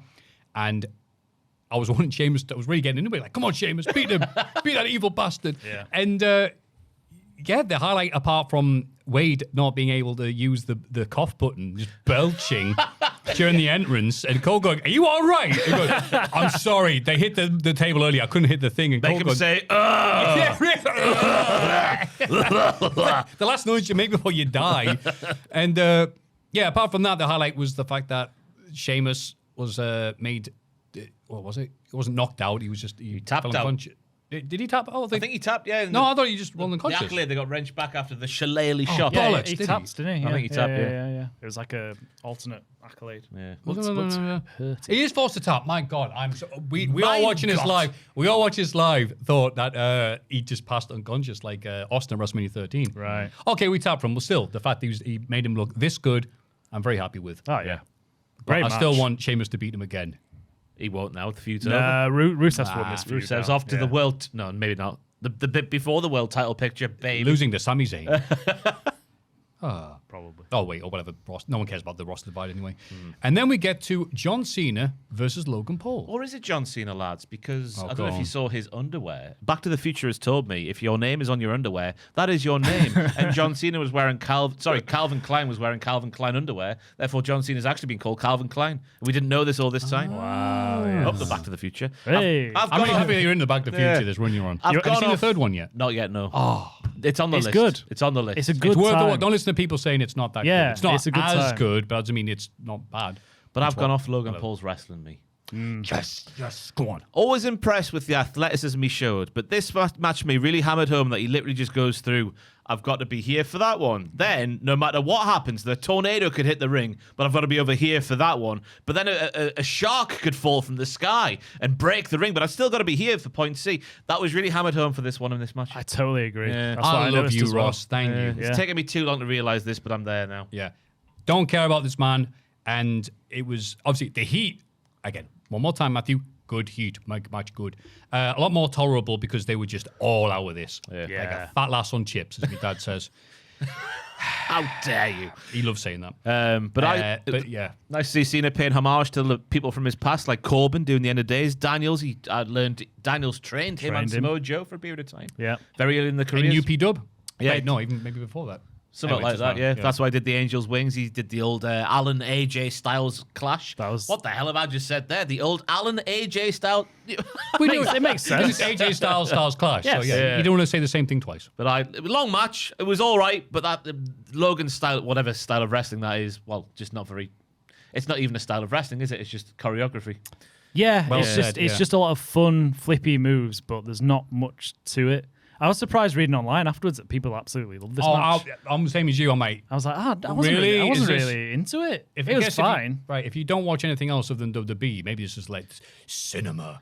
But I'm like, nah, get that spot, press A. It's like a video game. But like you said, the crowd were like really into it, which did Yeah. help a lot. Yeah. But the 2 count that they all do, the crowd, and that started grating on me a bit at this point. Oh, I was getting a bit that's sick because of the it. commentator says it on the French translation for the wrestling. Right. Oh, so it's their version of One Fall. I think so. Oh, okay. Yeah, happened a lot. It was funny though, wasn't it? Uppercut by Cena. Wow, Cesaro like uppercut, says the commentators. Yeah. Zigzag by Cole. Well, Dolph Ziggler zigzag. Cena uses Baron Corbin's end of days. Modified flatliner. Like Baron Corbin at home going, what did I do? He didn't call it the Angels Wings either, did he? No. I guess that's a bit more understandable. I mean, some other people have done that type of whatever. It felt like Orton versus Edge, the best match ever. And we're going to steal other people's moves. So I'm like, why are we just doing moves for the sake of moves now? You're not telling a story though, are you? It's just, it's masturbatory. I think it's because Logan kicked out of a couple of AAs, isn't it? So Cena was trying other moves. I think is what they were going for. Oh, Yeah. right. So it's like an anime where it's like, my form doesn't work. Better change it to second form. Like, for Logan Paul. And I think, did Cena say afterwards that because he hasn't got that much time to wrestle everyone he wants to, this is like a tribute to the people that from his past something that like he that. couldn't wrestle Oh, again. shut up. But at the presentation, Logan does my tits in now as well, because when Wade Barrett was doing his dialogue at the end, he was just like, even though he lost, you have to admit that Logan Paul is a top 5 wrestler, otherwise you are just blinded by hate. He is the greatest. Like, why would be... Fine. He's the heel. He's the heel in the feud with John Cena. He's not the heel in the feud against Matt Riddle. He's the heel in the feud against John Cena. Yeah. We're allowed to hate him Yeah. if we want to hate him. That's We the haven't got point. to You be- should do. We're being made to feel like we're bad people for some reason. Yeah, how dare you boo the bad guy. And again, this is from the same company, and obviously Wade as well in commentary. He's like, why are they saying you can't wrestle the JC Mateo? It's like, because he's a bad guy. We don't like him. And also, that's how you presented him since he joined, quite frankly. Yeah, no, he's a he bit doesn't crap. wrestle at all. If you like this, I'm absolutely happy for you. You couldn't make me care about Logan Paul if he came out and went, you know what? I love Sonic the Hedgehog. And I was trying to think, who could be in this position that you would care about in terms of influence to make us not look like old people? Because I thought if this was John Cena having the exact same match as we just saw with Logan Paul, but it was John Cena versus Stavros, I'd be like, best match of the year, lads. Oh my God. So was anybody you'd see here doing the exact same spots that they've trained to wrestle, who's not Jelly Roll, make this harder for you, that you would have in this instant? I don't know much about his work, but I'll go for Chrissy D if you're going for Stavros. Oh, okay, yeah. Get the Two Bears Summer Takeover. They call themselves the Bears. Did you watch Two Bears this week when they both came back? Oh, it was sad. They're just so far detached. Why? But they're not even ironically going like, I mean, I guess maybe they're trying to, but it's like, no, but you can't ironically not be into your own podcast and then half-ass. I know, yeah. They're just too rich now that they've lost all touch with what they were back in the day, old Bert and Tom. Especially the show clips of Stavros and Chrissy D just going, I can't believe we're still doing this. All we're doing is made fun of the previous dudes and people loved it. They're not even hiding the fact that they think it sucks. Awesome. Yeah. Who would you have? Who's the other guy that was on the Come Town with Stavros? Nick Mullen. Yeah, get him in there. Why not? I'm pretty sure Nick Mullen type of guy to bring a gun to the ring. Right. I don't really know much about them. Are they all right? Hope for the best. They're dodgy. No, it's just it's easy to say. don't matter. It's easy to say. Yeah. Okay. But Stavros comes to Europe, so that's why I said him. I'll be seeing him this month. I don't know. Oh, nice. Yeah. And that was the main event. No, it wasn't. It sure as hell felt like it was. Yeah. Because afterwards, a nice French person got in the ring and said, we drew more money than Taylor Swift did in this. No, they charge more money for people they go and rarely see. Yes, it's exactly it. So people who were in that arena felt like they had to buy those prices, otherwise they might not see him for a while. It's a horrible relationship they've got with the fans, and it's never going to change. They stopped doing this for ages after people pointed out, why are you coming out and going, look how much money we made from you? And people, what's it, a psychopathic... Is that the word? Relationship do you think we have with you? And then goes, well, we'll try it in France. They seem really up for it. Yeah. But after that match there, I think they would have cheered anything. Yeah, they'll love it. The arena is on fire. Yay! Get in. So thank you after telling us we're all mugs. We then had the proper main event. World Heavyweight Champion Seth Rollins defeated CM Punk, LA Knight, and Jey Uso in a fatal 4-way. I don't know if I'm just numb to anything that's going on with Seth Rollins at the minute, but this match just went by in the motions for me. Like, they didn't get along, and then the faces gang up on Seth Rollins for a little bit. CM Punk with a little bit of the Dudley, with a little Dudley Boys reference over the tables. A little bit of the Dudley. Good action throughout. LA Knight missing the big dive to wipe himself out at the end of the match was probably the highlight of the thing for me. But anything that came before that, I'm just like... I don't know if I've just seen it too many brawls on Raw before this match, because it just felt like I'm watching... It's the same thing. Yeah, and especially having to follow what we just saw. It's like, you want to follow Cena and his retirement tour with again, not necessarily bad, but just, if you missed anything here, you didn't miss anything. Yeah. They did the stuff. They went outside. They brawled. The Slim Jim table didn't break, so then CM Punk put himself through it. Give him the Dr. Doom foot dive. And then it's like, okay, wait. CM Punk might be about to win. He's hamming it up. It was all about just getting to the end, really. Just like, all right, skip ahead. It got the end, and then bloody Becky Lynch came out. That's a Ross Tweddle pitch special. Ballyclava, hoofed and ads. It's all there. Ballyclava. Is that a name? That's how I say it. Ballyclava. Do you really? Yeah. Oh. How you meant to say it? Ballet clave. Yeah, I think that's it in France, It's always been Ballyclava. Get me Ballyclava route. It's snowing Balaclava, I'd outside. say. Yeah, mate, Ballyclava's at the door. Anyway. There was only a tranquilizer gun missing, but it was obviously the callback to the Netflix debut between Raw and Seth and CM Punk. and Seth with the falling on the shoulders. That was a nice little callback, and then I was shaking, but it makes sense. Becky Lynch being involved in the vision because she keeps mentioning her hot husband. Yeah, and when the crowd tried to see him poke at her when she was Ireland, she's like, no, once that all get. I was like, yeah, Becky. I didn't expect it. Didn't expect the finish, so that's something. I wasn't, but I was so glad because in the Discord chat, and one of my friends was like, oh, it should have been Karrion Kross. I'm like, Jesus Christ. That is get rash. offline. I thought Touch people had forgot about that now. That's a cult. You're wishing for Karrion Kross in that spot. and enjoyed the Jesus Christ. Yeah. Anyway, it was a fine show. Not one to write home about when the grandkids are born. I was there watching Clash in Paris 2025. Yeah. That 4-way felt like it had the standard everyone wait for the turn kind of symptom that those matches have, you know, where everyone's just waiting for the next bit to happen. Which you usually get with 4-ways, which is like, okay, I get why they had to shove all these people on. I think we've been all right with just with Rollins versus Punk. But that still is, I'm liking that. A lot of people I talk to online are like sick of Seth because they don't get it. And I'm like, no, he's all right in his role and he's incredibly over. So I'm like, why would you not like this? And I think it's just because he comes out and goes, I'm like, yeah, you're not supposed to like him. Well, it's just the feud's never ending at this point, isn't it? Which I get, it'll be a nice payoff at Mania or whenever Punk beats him. But I get why people are getting a bit tired of it. I was going to say, are you tired of it? A little bit. I think the Becky stuff actually helped freshen it up a little bit. The stuff on Raw I thought was really good. Yeah, I like it because they're still full of hate for one another. And if they're hating each other, like I can watch Swerve versus Hangman Page 100 more times because they hate, okay, not anymore, but you know what I mean. Like if they probably hate each other, it's like, yeah, okay, I'm still into this. Yeah. Yeah. Aye. I'm not bored of it quite yet. Yeah.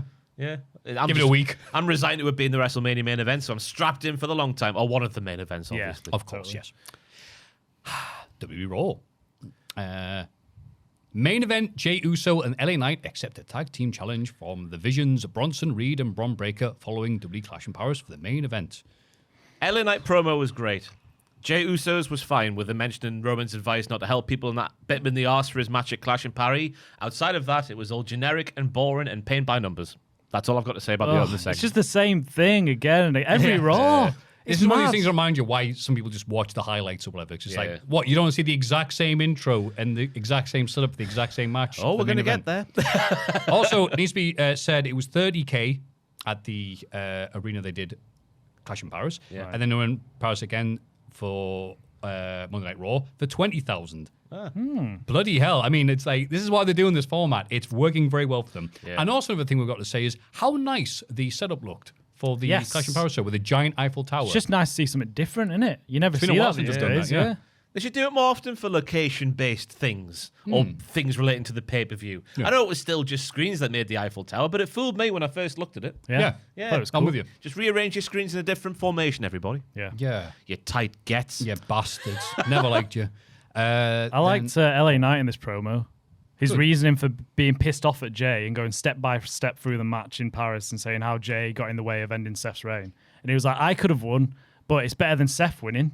So you should have let me win. I kind of liked that from LA Knight. You know what? It was good justification going, you're an idiot. Why not let me win everything? And Jay's like, well, I'm not a bitch. Stop getting in the way, you bastard. Yeah, Jey. The Kabuki Warriors defeated Raquel Rodriguez and Roxanne Perez.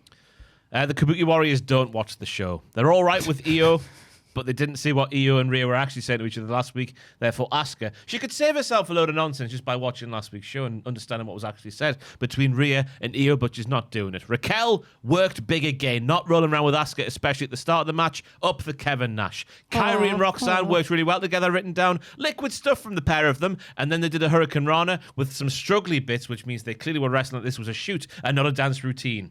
Good. I was writing that down and it was just like, oh, it went a bit hairy, scary, Hurricane Rana. I was like, oh, bollocks, I'm just going to say anyway. This is fine. It's not a dance routine, it's a wrestling match. It's fine to go hairy, scary, everybody. Good, thank you. Yeah. Mildly interesting to see Roxanne being the one beaten once again. Mildly. Interesting. Mildly. She's eaten. Oh, the mildest of takes. She's eaten a fair few falls in recent times. Yeah, it's true. So that's the mildly interesting part of it. What, you think a bit of tension between her and Raquel? No, just in terms of the booking, how much they're protecting Raquel compared to protecting Roxanne. When Kevin Nash said she needs to wrestle like a big wrestler, this is it. Don't take any bumps and don't take any pins. Doesn't work for me. She's been doing well. She'll go far. I think her and Roxanne are really gelling as a team now, though. Oh, yeah. They're great. They're great to watch. Yeah. This was just 4 really good wrestlers having a really good match. Not much else to say about it. I've missed Asuka wrestling. I really like yes, Asuka. I did the crowd who were really into it. Down to stuff like Kairi Sane. Also, the bit beforehand where they all get together, Asuka, Kairi Sane, and Io Sky, they talk and they laugh and just yell my night and just. And then Cole is just like, "Whoa, how weird was that?" Cole, it's just Japanese, mate. Calm down. I thought, why you say that? Yeah. I love Asuka just being mad and a bit of a dick. A part of me is just like, wow, they really like having a Japanese person come in and just be like, yell their language and pull faces like Tajiri. but it is entertaining, and the crowd do like it. it's Asuka. So I She's think great. I'm saying I'm pro-racism. No. That'd be one for when that one bloody stalker dude does the, who said this? Me. I'm not saying that. This match was to reheat the Kabukis. Did the job, even if Roxanne had no idea how to take the ass to the face finish. At least you saw it coming and went, oh, no, I've seen this match in Japan. I want none of this. Bit messy at the end, yeah. Then we had Finn Balor defeating Dragon Lee. Dragon Lee given a chance to get all of his SH1T in. I bet he wishes he could wrestle in France every single week because he never gets these kind of reactions from anywhere else in the world, which is a shame. Yep. Then again, Finn Balor, the big, dirty, dastardly diddler in the Cultaholic Wrestling Podcast sense of the word, he was getting big babyface reactions as well.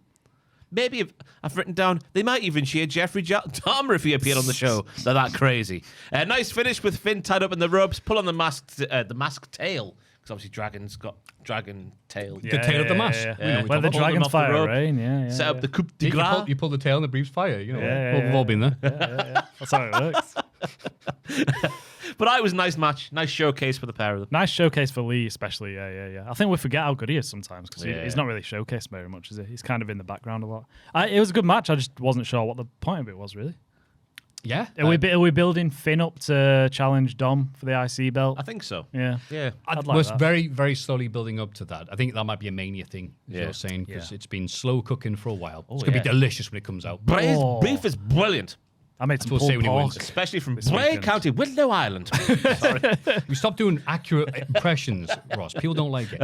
Anyway, pulled pork, mate. I made some pulled pork this weekend. Did you? Delicious. Oh, it's really easy. You had a wank then. Oh, no. Come on now. Always it's dragging things down. Dragon Lee. Yeah. Dragon Wee. Hey. Dragon P. Hey. P for pork. Hey. A P for penis. Hey. Things that sound like a thing. Penta wrestled next, didn't Yeah. Woo. Yeah. Don't have any even matches on the notes of thing. No, you said all that, so we'll move on. Penta and the War Raiders defeat the New Day and Grayson Waller. I'm asking what Waller has to do to get himself on the New Day's graphics because he wasn't on this week. He's been their valet for at least a month now. What's he going to do? The valet.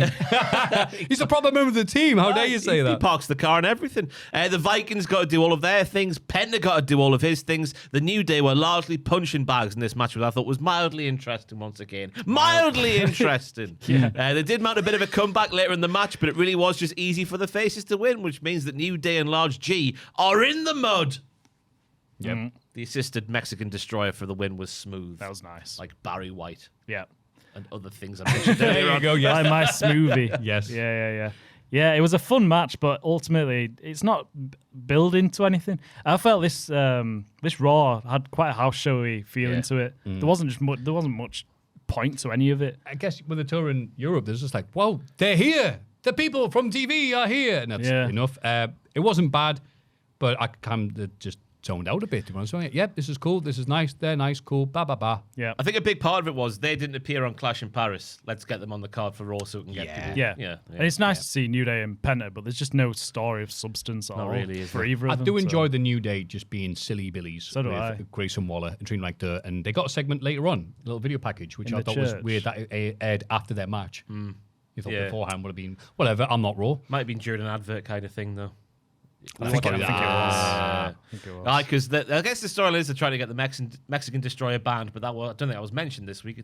It was because Wade was like, have you not heard? Grayson Waller was getting signatures. He had 26 of them. Yes. Isn't that? And Cole went, that's a high number. Yeah.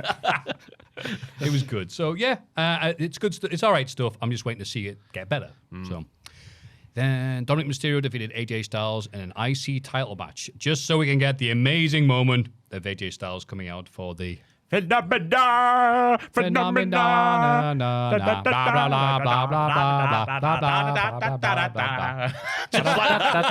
Yes, but smooth jazz there. Finn reveling in being banned from the ringside area just before this match took place because he was kicking off at Dom for not rocking up in his match against Dragon Lee, even though he won, but he still wanted Dom out there. And Dom was like, I was out there in spirit.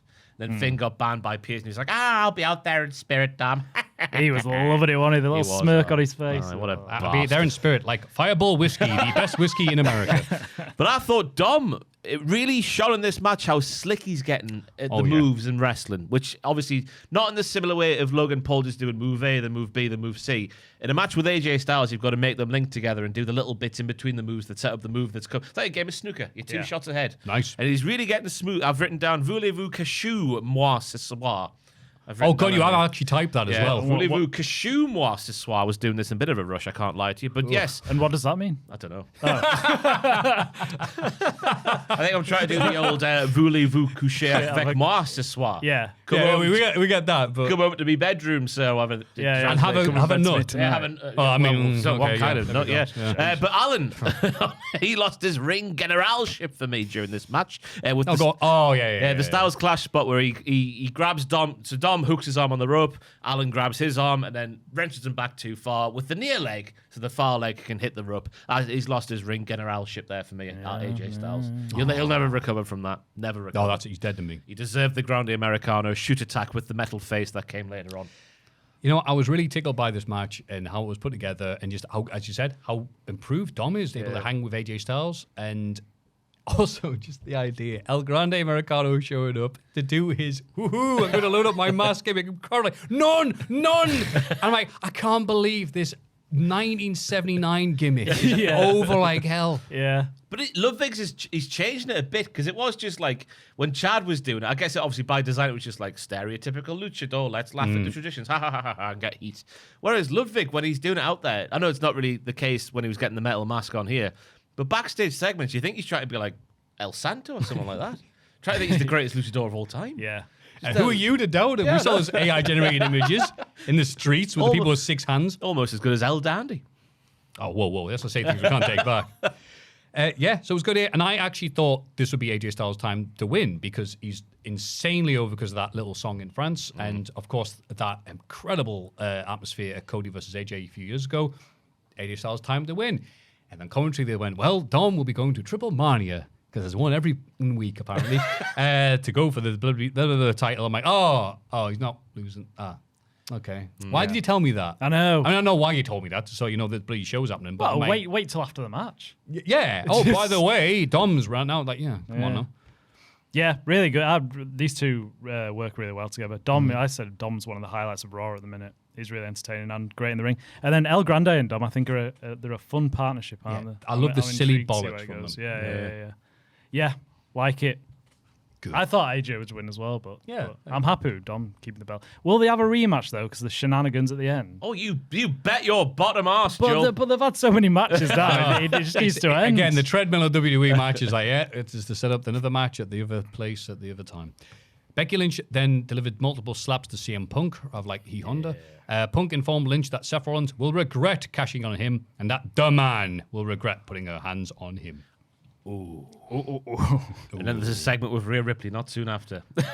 She's like, there, Phil. Pat on the back. And Punk's like, oh, stop. Yeah, Becky already hit me there. Will it be AJ Lee? Will it not be? As Joe mentioned earlier, they were referencing the AJ Lee chants in the promo here. She doesn't even work here anymore. It's not like you to chant for a dope who doesn't work here like you did for me in my matches 10 years ago when you didn't care about what I was doing. That was a nice callback there. Yeah. I thought the Becky promo was deranged enough that the meaningless bollocks that she was largely saying worked. Yeah. If that makes any kind of sense. Yeah, totally. I like that Phil. Why do I call him Phil? I feel like I'm talking to bloody what's his face of in between us now. I've made a mess of you. Phil. Phil. What was his character's surname? I've gone blank. I've got Mr. Garrison in my head, but that's just definitely not the right answer. I've got Mr. Davies, but that's just his name.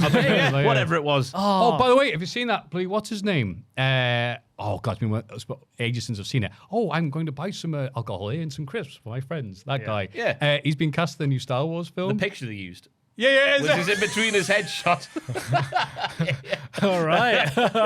Obviously, we know actors can do different roles, but use that, you're like, oh, get in. That's funny. What's his name? Simon. No, his real character's name's Will, and in between. Okay, I'll figure it out. Yeah. I've got blank here. Getting old. Anyway, the slaps were effective because he. Oh no, that's not the part I was saying. Punk, not Phil. His ears Phil, but he's Punk. He was being respectful for Becky. He was like, I didn't mean just to reduce you to Seth Rollins' wife. You're more than that. You're a hugely talented superstar. You just married a bum. I thought it was a nice little I've said a thing, but I need to backtrack a bit. But also, you married a bum. Right, because they can't have Punk just give Becky a GTS. Mr. Gilbert. Gilbert. And which one was that? He's Greg Davies. Greg Davies, yeah. Oh, In between. He's a head teacher, isn't he? Again, I forget all the names of the show. Yeah. And then the Call whole, me my name. the slaps were effective because obviously Punk can't hit her back. Yeah, yeah. He could do a GTS for my money in that ring, in the middle of that WWE ring, in the middle of the WWE show. It's not like he's on Northumberland Street on a random Tuesday afternoon. A GTS would have been fine for me there. No, but this is the whole because thing. they're building up to someone else Yeah, doing it's the whole it. thing. He can't do it. So Yeah, he's if he gotta bring does it, someone then else I in. don't need you, do it, AJ Lee. Yeah. Go back He to does, obscurity. though. He can't do the bits that lead up to the GTS. But you can knock her out with a GTS. No, he can't. It's a wrestling move. As I say, Baron Corbin can't do an end of days. This is a dangerous move. Oh, what a great moment that was. End of days, end of day. Oh, best moment of all time. Right, I thought it was a very effective and good promo, and now the pressure's on to get AJ Lee through the door if she's not already. Yes. Or if must not, be. Rhea Ripley. Yeah. No. Yeah, I really liked this. I saw someone on Twitter saying, why can't Punk sell more for Becky? She looks so weak here with the slaps. I was like, shut up. What are you on about? Well, I'm glad you shared that with us. Yeah, people are CM idiots. Punk buries Becky Lynch. She's the heel. That's why. I did like a nuzzling in his chest. Little motorboat action. Oh yeah. Yeah, I really like this because, one, this feud is full of hate, and now Becky had a lot of conviction in what she was saying. Your name was challenged during my matches when I was trying really hard, so I resent you. Also, you keep on saying stuff about my husband. And then Punk going, as you said, but they're like, look, it's nothing against you. It's your crap husband I hate. It's like, oh, well, that's all right then. Yeah. And yeah, I really like this. And just the visual of it was so effective because Punk just has to salve his face. And he's just like, yeah. Becky's great. I just hope they don't forget that she's got the IC title still. I hope that doesn't get like a backseat because I've really been enjoying her reign. I hope she like still gets IC matches. I think she is because Lyra's busy with Bailey now. No, it's yeah. teased This week. Also, I know Becky's been doing a few of the Trumpisms, much how deliberate they are.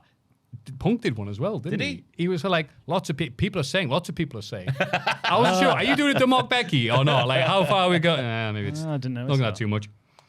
And then we get to The main event. Oh yeah, here we go. The bog standard main event here. Braun Breaker and Bronson Reed defeating Jey Uso and LA Knight. It turns into a proper wind out the sails kind of main event because the heel beatdown is long, but then there's a nice comeback with the finish. I like the camera angle for the finish. There was a bit of a comeback, then the finish. That's what I should have said with words, but then I didn't choose to do that. But now I am choosing to do that and making for an awkward podcast moment. Nice. But I like the camera angle for the finishing spear because Braun sort of comes from behind the camera and it looked It's good, isn't it? look cool. Like the cameraman's throwing it. Aye, Yeah. aye, like a Yeah.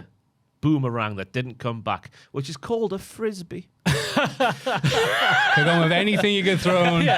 Could be The anything. boomerang. An egg. An egg.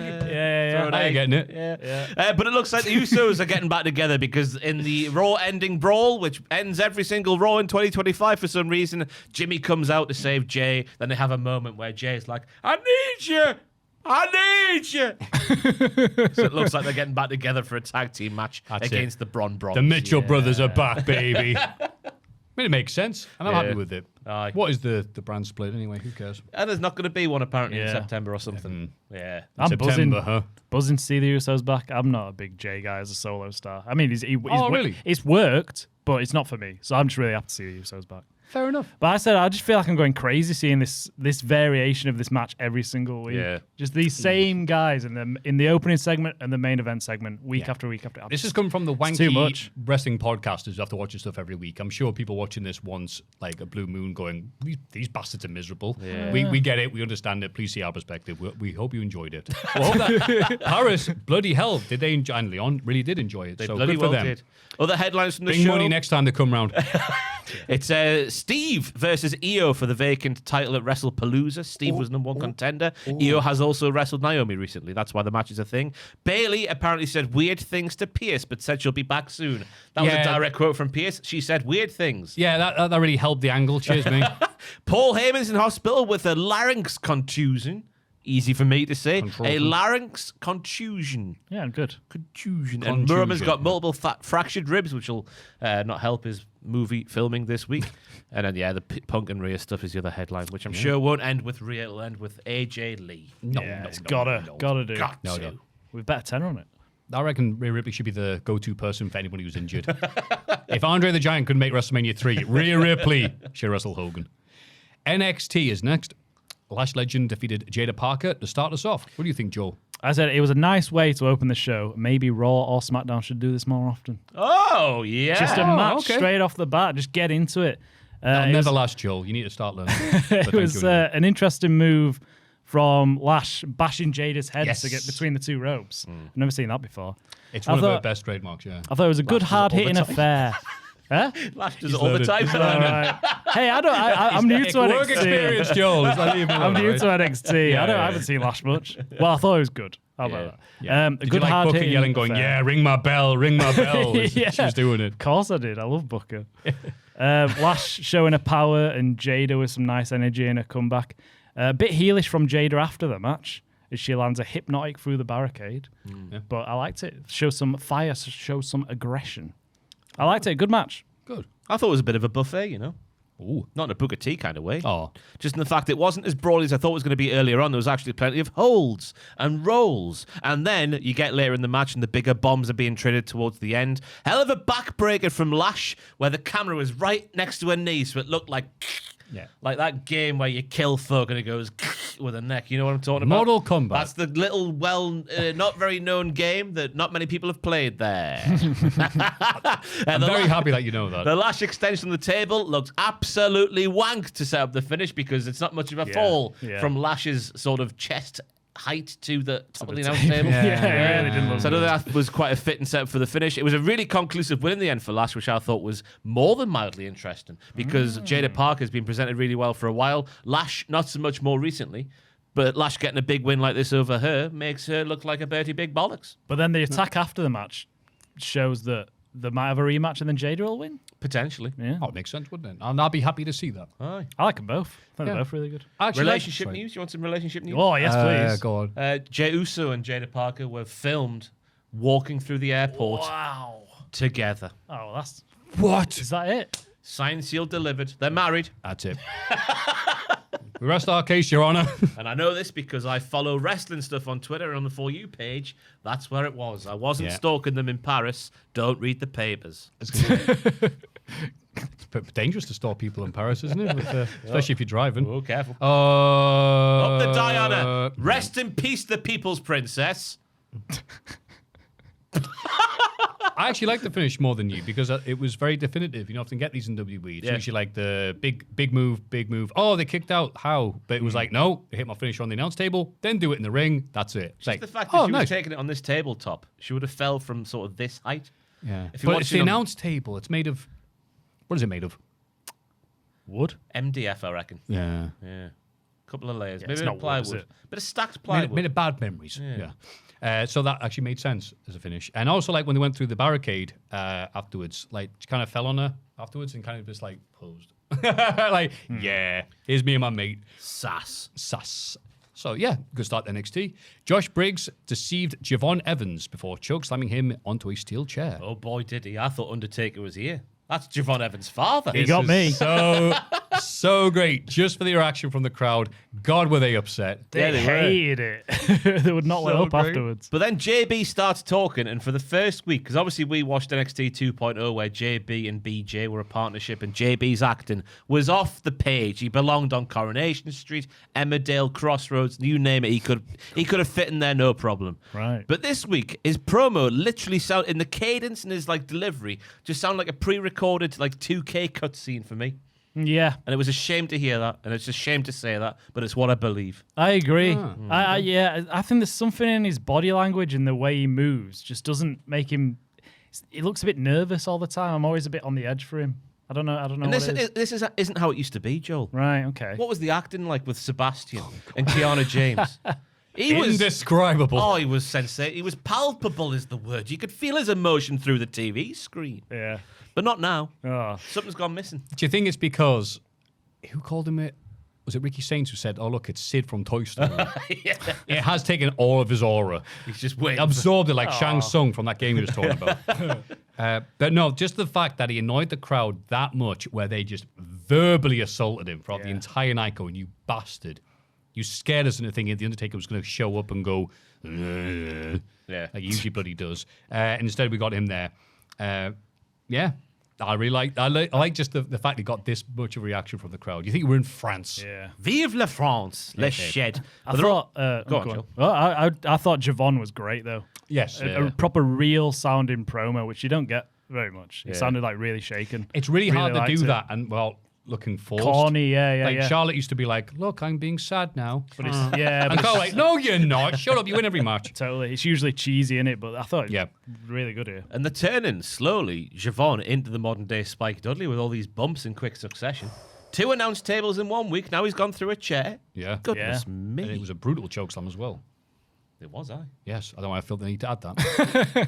That's think right, you just Sam said- Roberts. You can call me Yeah, I Megan know. Durant now. Oh, you wound me. That was a brutal joke. How will he ever recover from this? Not the Sam Roberts comparison.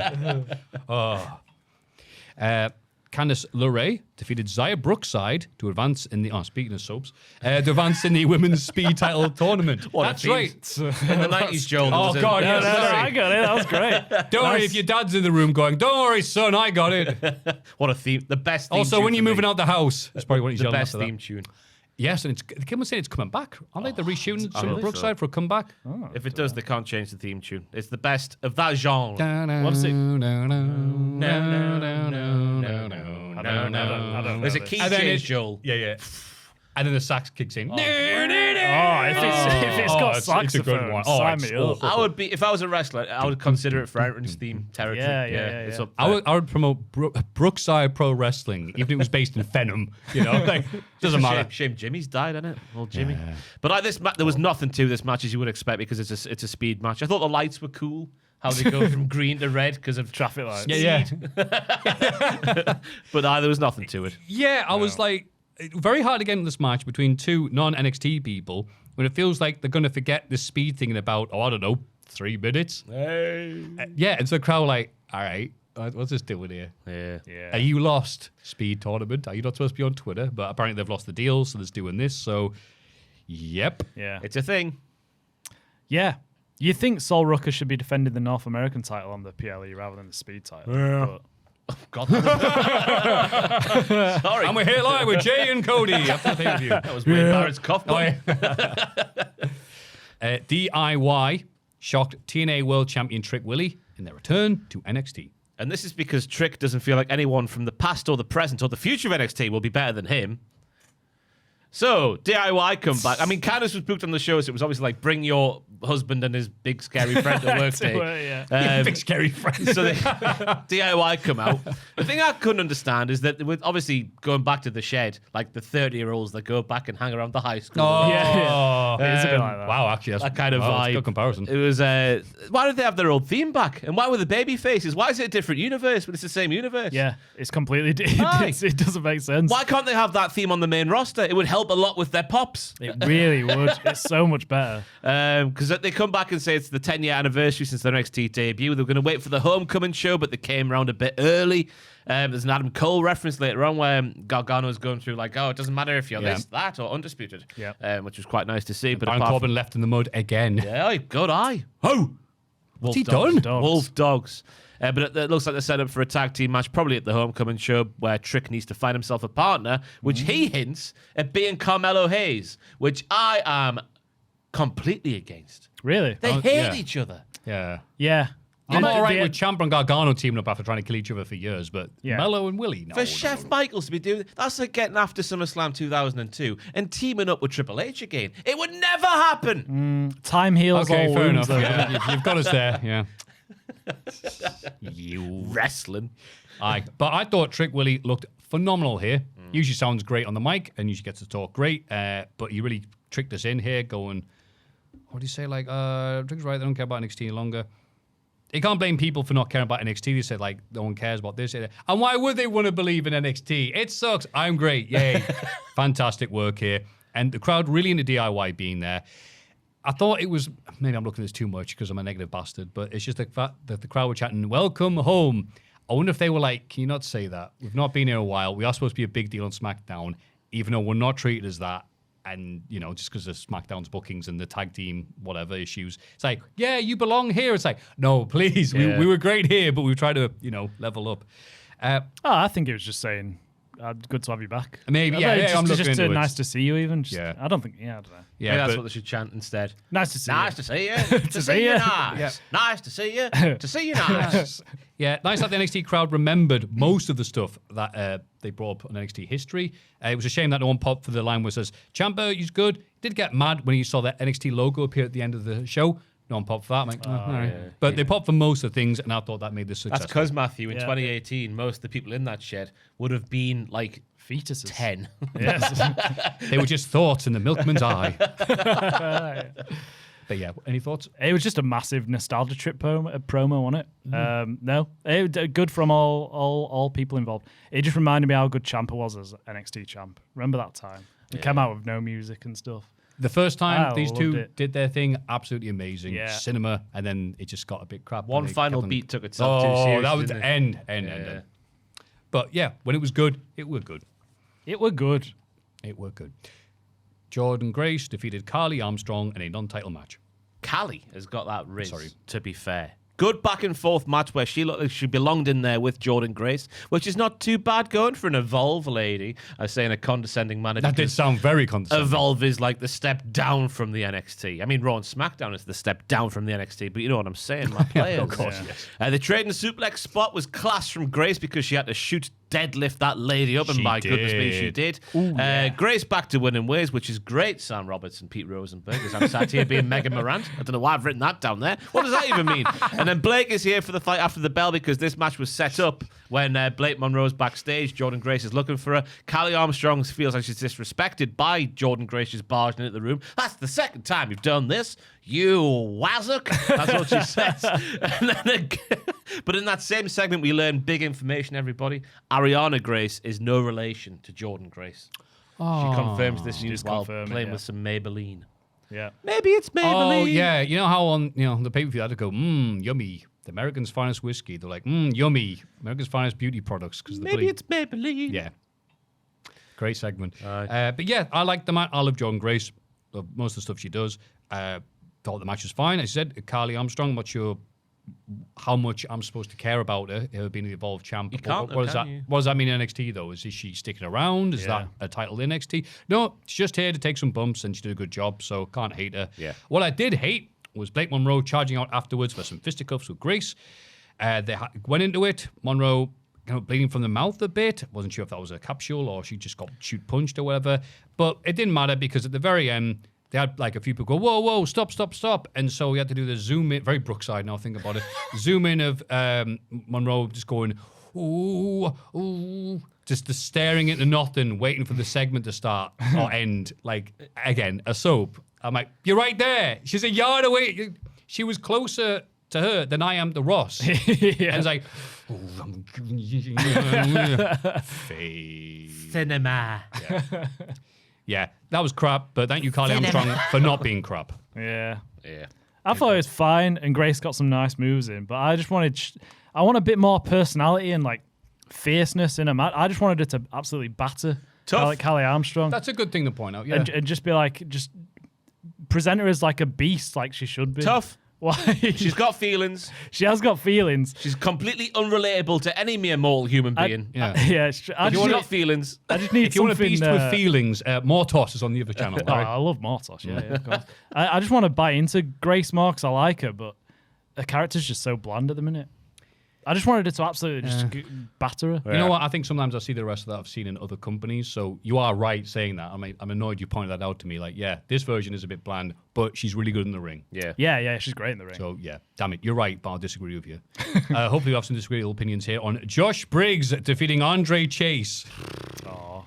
Go on, Ross. First and foremost, one of the highlights of the year from NXT, Booker T on the call, did not know that Chase U, I repeat, Chase U, was a university. He had to have known. He was just being like, He thought it was a high school with a principal, and Vic's like, "What?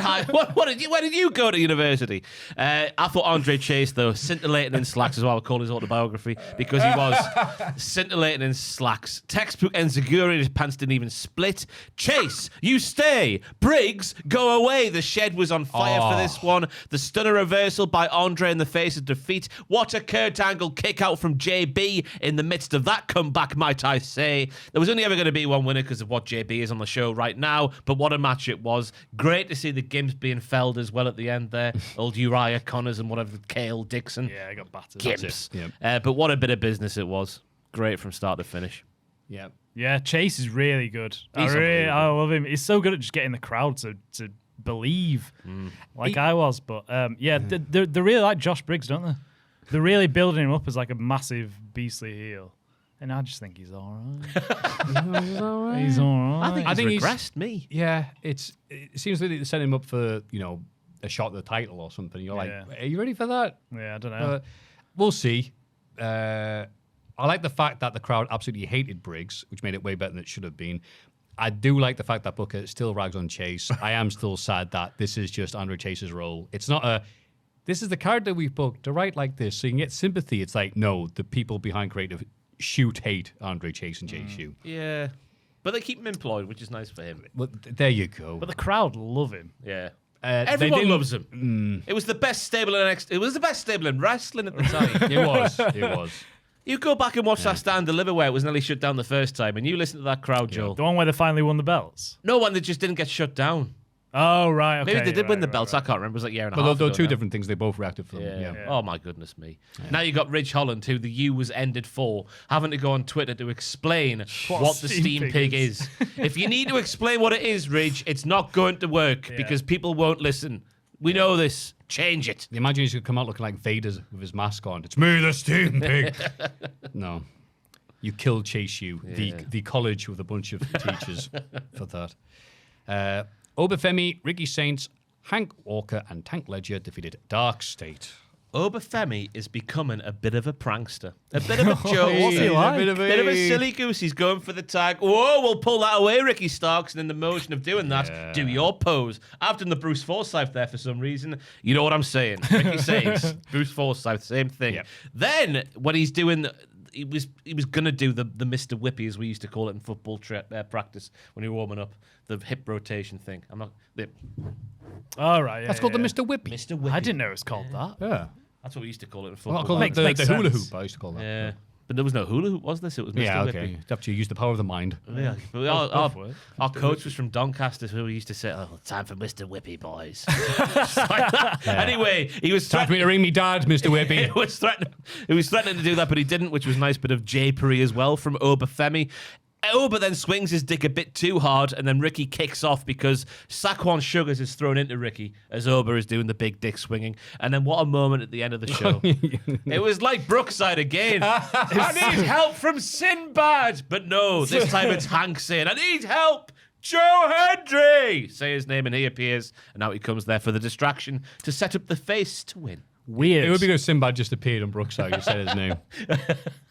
Like Candle... not going to say it. I'll die. Like what? There's a recurring... it's such a stupid old joke. There's a Freakazoid episode where a character called Candle appears, and the joke was if you said his name, he'd basically just kill you. And so people are like, who's here? Oh, Candle... Oh, you said his name, haven't you? It's like... Well, I'm sure nothing bad will happen. Look, and he's like right there.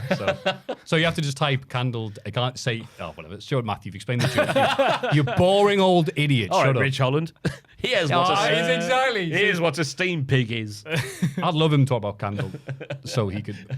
Anyway, this was surprisingly all right considering I went, multi-man matches, Dark State. But Dark State had a much better than usual promo earlier where they actually seemed into it and less stupid than usual. They didn't talk about butt stuff. I'm glad that they've stopped. I was like, no, you need to have respect. You need to be built up and then do some silly stuff. You're supposed to be champs. So people seem to like that, but I'm like, no, this is against what you're doing. You know. It didn't fit, did it? No. Rather like the thumb. So it was good seeing these guys get on stage. Yep. The shoe fits. But so it was actually, I was pleasantly surprised by this. This worked really well. It set up the matches they're going for later on with Ricky and Oba. Oba getting to be a bit of a dick rather than just be boring or whatever. But like, no, I was like, shall I? No, I'm not doing that. I think you mean one note, not boring. Thank you, one note. Yes. Yeah, I think that, sorry, thank you. I've never, what am I How saying? dare you? What's the show done to me? I'm calling it Obafemi boring. That's not what I meant. But he was a bit more interesting than usual, I should say. Yelling Joe Hendry and him appearing is Fantastic. Strange. You know That's what what? we're here for. No, it's not strange. Perfect it is for so Hank and Tank. strange. Anybody else doing it? No, but Hank and Tank doing it, absolutely fine. NXT is back. Yeah. It never left. It felt very much like a house show main event. It felt like the only reason for it was to continue start the Ricky Saints and Oba family kind of not getting on kind I of want thing. to challenge Chef Michaels now to have the world title picture set up after the next premium live event and not have the two people fighting for the title team up beforehand. Because it happens every time now. It's happened again with Ricky Saints and Oba family. Yeah, I'd prefer if they just hated each other Yeah. instead of just being like, oh, you're annoying me a bit now. Yeah. I guess maybe that's the test because it is NXT and it is still, slip and fall school for a lot of these wrestlers. Yeah. That it's like, all right, we're not going to give you this hot angle to begin with. Can you succeed with this mid one we're giving you? Yeah. Or maybe I'm looking into it too much. So And you're saying Chef it's- Michaels actually thinks he's writing It's cinema. bad booking on purpose, is what you're saying. Not bad booking, but It's not as good as it could be. Yeah, as opposed to the days of Ciampa Gargano's just like I'm going to kill you with your own blood or whatever they do back in the And day. the other areas of this card, by the way, because next week is it next week? Yeah, next week a flag match is coming to NXT. Oh, I'm excited for that. Ethan Page versus Tavion Heights. Hell yeah. Are you ready for the crowd to be singing "Oh Canada"? Blindfold match, flag match. NXT continues to bring sexy back. Yes, they continue to be TNA circa 07. Not sexy red back, crucially, but sexy back. Your favorite. Yeah. And then AEW Dynamite. Hey now, was Hook just about to join the Death Riders? Question mark. Darby Allin, Gabriel Kidd, and the Great Yuta are brawling in the ring. Hook comes out. Moxie appears to have a little smirk on his face, and Darby is looking like he's about to throw hands. The ops cut Hook off, so we'll never know his true intentions in the moment. Très intéressant, though. Oh, that's hard to say. Très intéressant. Oh, you have to yell it, do you? Okay. Backstage, Darby Allin knocks out a hammer-wielding Gabriel Kidd with chloroform, sticks the coldest white boy in the game in a body bag, chained to a pickup, and drives off into the night. As we were all predicting watching this on stream, that would it be funny if it just did... The thing just lost... Wow, how do I speak English? Speak English, Maffew. The thing attached to the bag just didn't work.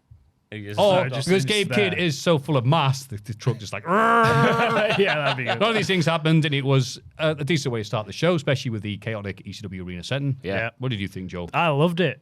It got me into the show immediately. It's just fiery, exciting. I was just like ready to watch wrestling, and I don't want to compare WWE and AEW all the time, but I was so much more into this than I was like say Raw, where it's just like a standard promo, just like fun stuff happening. I'm into it. Fair call, Joe. Yeah, Joel. Joe. Big Joe. Darby's Joe. a little freak, who's car full of chloroform and body bags. That's what I expect, though, from him, to be honest of with course. you. Always carry a weapon in your car. You never know when you might need it. What have you It got? is America. Huh? What have you got in your car? Bat. But have you actually? What type of bat? Really? Cricket bat? Baseball. Oh, I got a baseball bat. cricket bat. You're not English. Prove you're English. Go paint a roundabout. I will not be doing that. But I will later learn that Hook isn't happy that Joe replaced him with Hobbs. Yep. And that's why there's a bit of a needle between the ops. But it was a very nice way of getting Hook out of it, because Samoa Joe, and only a way Samoa Joe can do is just like, look, if you don't want to be in the group, that's absolutely fine, but we've got your back no matter what. It's absolutely fine. I was like, wow, that was really cool. He's a grown-ass man. Yeah. Yeah. A real man. Yeah, and Hobbs is in the proper background going like, I didn't do anything. Yeah. It was ruined, though, slightly, because watching this on stream and everyone just stopped what they're doing going, look how nice Hook's hair is. It's always Isn't he nice? It's always perfect. Yeah, and people going, wait, why does Hook need backup or need to join the Ops or the Death Riders? His dad is at ringside, and he's got his name in the rafters, which startled somebody on the Discord who went, Jesus Christ, why did they show that? And I've not been paying attention. I thought Taz was dead. Mercedes Moné defeats Alex, what's her name? Windsor. Thank you very much. To retain the TBS title. After the bell, Windsor. tries to start a Tony Brooke with Moné. Oh, it's tricky. But ends up in the statement maker once again. Riho is here for the save and appears to be the next challenger for the TBS title, even though she hasn't had an AEW match since July last year. Yeah. Wow. I thought it has been a while On since Collision last year. Jesus. I mean, they keep on giving Ishii singles title shots. He's not won one. Yeah. So- I mean, Rio's not going to win here either, but No. the main takeaway for me in this match is just how good of a heel Mercedes Moné is when she's hanging on. Because she does something to cheat to get out of the move that Windsor was doing, and then just now, like, seamlessly transitions into a move of her own, like the apron powerbomb on the floor Yep. and the sharpshooter in the ring that Winslow had on, the hair pulled and the statement makers locked on straight away. Just very fluid. Lucid, some might say. Yes. Others might say Some that's people wrong. don't use the English language very well would say that. But we wouldn't know about that, would we? No, we wouldn't. We can barely no, talk no. it, Maffew. The match was given time, and it made me also notice that AEW have stopped doing what they used to do for a long old time, and that is putting the ladies' match in the spot before the main event. That's a good point. don't I know. didn't even notice that. Yeah. You're right. Well done. But I don't know how long they've been stopping doing that, but it's been a while now, and it's good. It used to be the same every week, like as you were saying, WWE. You know, the haters in the chat going at it. yeah. Although I was not going to be watching this bloody podcast. What did you think of it? I thought it was great. Great match to kick off the show. I thought Windsor's really likable. I like her a lot now. I don't know why. This sounds harsh, but I've put there's nothing particularly that stands out about her, which sounds mean. But No, I get what you mean. but there's something there that I think maybe that's why it's like she's quite like an everyday, just normal person. Yeah. And that's easy to root for, you know? It And is she's hard- really good in the ring. Sorry to cut you off. It is hard sometimes to like. You don't realize how hard it is to be likable in wrestling until you say somebody fail miserably at it. She's a bit How you like doing, Jake Hager? She's a bit like Lyra in WWE. I really like her as well, just because she's just like a normal person. Yeah. Something about it. Relatable. Yeah. I just really like her. She was great in this match. Had an answer for all of Monet's moves, like countering a backstabber into the clothesline. She was just able to hang on with her move for move. She made him tap outside the ring again. So I think maybe she could beat her down the line. Wins all. Do you think? Enough doubt there to give a rematch. Yeah, Yeah. I'll be happy with that. Yeah. And then Rio's here to show up and lose. Yeah, Thank you, Rio. basically. After we learn Don Callis looks like Elton John dressed up as a prosthetic penis for Halloween. Thank you, Mark Briscoe. Mark Briscoe versus Takeshita is made for Collision this week, and God, was Takeshita wearing his best outfit possible there. He looks so slim. He's wearing black, Tony, but he looks so tall. He's wearing black and he's tall, Tony. Tony and Taz were great, June. That's it. Taz and Tony are great. Tony by himself, whatever. Tony and Taz, yeah. Mark defeats Lance Archer thanks to some Froggy Bow action. And was surprising, not only that Mark got a win over Lance Archer, who we saw beefing with Grado, we're in Scotland, but I just assumed we were going to do Rocky Romero versus Mark Briscoe. The I'm match like, everybody oh, that's scary for that. So well done, Mark. Yeah. Any thoughts there, Joe? He's had his 9th child this week as Mark Briscoe. What? Yeah. 9th? Yeah. Every time Monet wins a title, they have to have a kid. 9 kids, Briscoe. Imagine that. No. 9 children. Aye. Nah, it's too many. Dopey, bashful, sleepy. They might as well go to 10 now. Just round it It up. might as well. Nice round number. That's a shift the wife has put us They have in. a prime Jesus number of Christ. kids. That's just weird. That's the same wife as well. Well, I don't know. Well, why not? You'll have to ask Mark. You're a journalist, I aren't you? don't know. Yeah, you're the They just said it professional on pervert. the... You need to know about the private lives. Joelist, aren't you? Oh. You're waiting to use that one, haven't you? No, I haven't. It was off the top of my head there. Like everything is in my life. Anyway, Briscoe with a peppy babyface comeback after taking the big choke slam on the upturned stairs. A tale as old as time this match was. Some may call it Ron Seal. Ron Seal does what it says on the tin. Owen couldn't find it last week. He was in turmoil. So he was. Really? Aye. Find it. Where's this thing? I thought Archer bumped his arse off for Mark in the second half of the match, and it was only ever going to be one winner with the Takeshita match happening at the weekend, but what a good win it was for Mark. Yeah, love Mark Thoroughly Briscoe. sports entertained I was. Yeah, what a great character Mark Briscoe is, as well as a Yes. wrestler. People love him. I think he should be doing more stuff. Still surprised and shocked that they didn't have the 3-way Page MJF Briscoe match. I thought we were going to do a Forbidden Door. Who cares? This will be good. He's going to lose to Takeshita, who we kidding? Yeah. Do you think? Oh, he's too tall and slim. Yeah. They're building up Takeshita versus Okada, you see. And Mark loses every week. So, yeah. He's impossible not to like. But I still Mark love Briscoe. him. He's amazing. I wish he was my dad. If you want a 10th kid and don't want to go through the turmoil of childbirth, Easy, yeah. They might be interested in that. applications are open. I'll get the email. In a match for the World Tag Team titles, Brodito retain against the Great Yuta and Claudio Castagnoli of the Death Riders, thanks to Bandito thwacking Yuta with a 21 plex. Yuta, the punching bag once again, but this time it's more than fine because he was involved in that opening segment brawl where he was punched a lot there as well, so it made sense. It always makes sense because he's a little bitch, but it made more sense than usual. Yeah. I could watch Big Brody and Claudio all day long. Brody is a tough rump steak. Claudio is a fine cut of filet. They're both meaty men, though. That's correct. That was a beautiful comparison. Right. So getting the cuts of meat, getting right to the up the rumps. Lovely trading suplex blocks with Claudio and Bandido, where Bandido comes out on top with a shoot deadlift, which I thought was very impressive indeed. I thought Claudio was the main standout for this one because he was the ideal opponent for both lads. He can do anything with everyone all the time. Oh! Whoa. Is all I've got to say there. Couple of nice falls, especially the one where Moxley came down, followed by the last second breakup from Brody. That was a different fall later on. Another good match, given time. Lovely stuff. Yeah. Plus, there was a little bit of doubt and fear, like, oh, God, now I've great you to win. Which is great, because obviously AEW's like, we're great most of the time, but then it's just like, no, we genuinely don't like that dude. Please, no. Yeah. Like, yes. I guess that's the good thing about keeping the Death Riders on TV as much as you, because it's like, oh, we've just made it out of the Death Rider stuff, but they're still lurking around. We might just go straight back in there. Yeah, but at least it's a bit different to just Moxie on top every bloody week. Yeah, but, I don't mind it. what do you think about the match? Yeah, great. Brody are on a run of having really good matches at the minute. I enjoy the partnership. They do really fun tag team offense, which you don't see enough of. Nice little exchange from Yuta and Bandido to start the match before the big boys get in and slap the poo out of each other. Nice move from Bandido, Hurricane Rana in Brody into a cannonball in the corner. They just I hope they have a decent reign with the belts because they're ace. I really like them. I enjoyed Harley Cameron calling them out before the match as well. Oh, yes. She's fun, isn't she? She's great. I'm glad that she's back to doing stuff after months of not. Feel the wrath. That's what she says. That is. Yeah.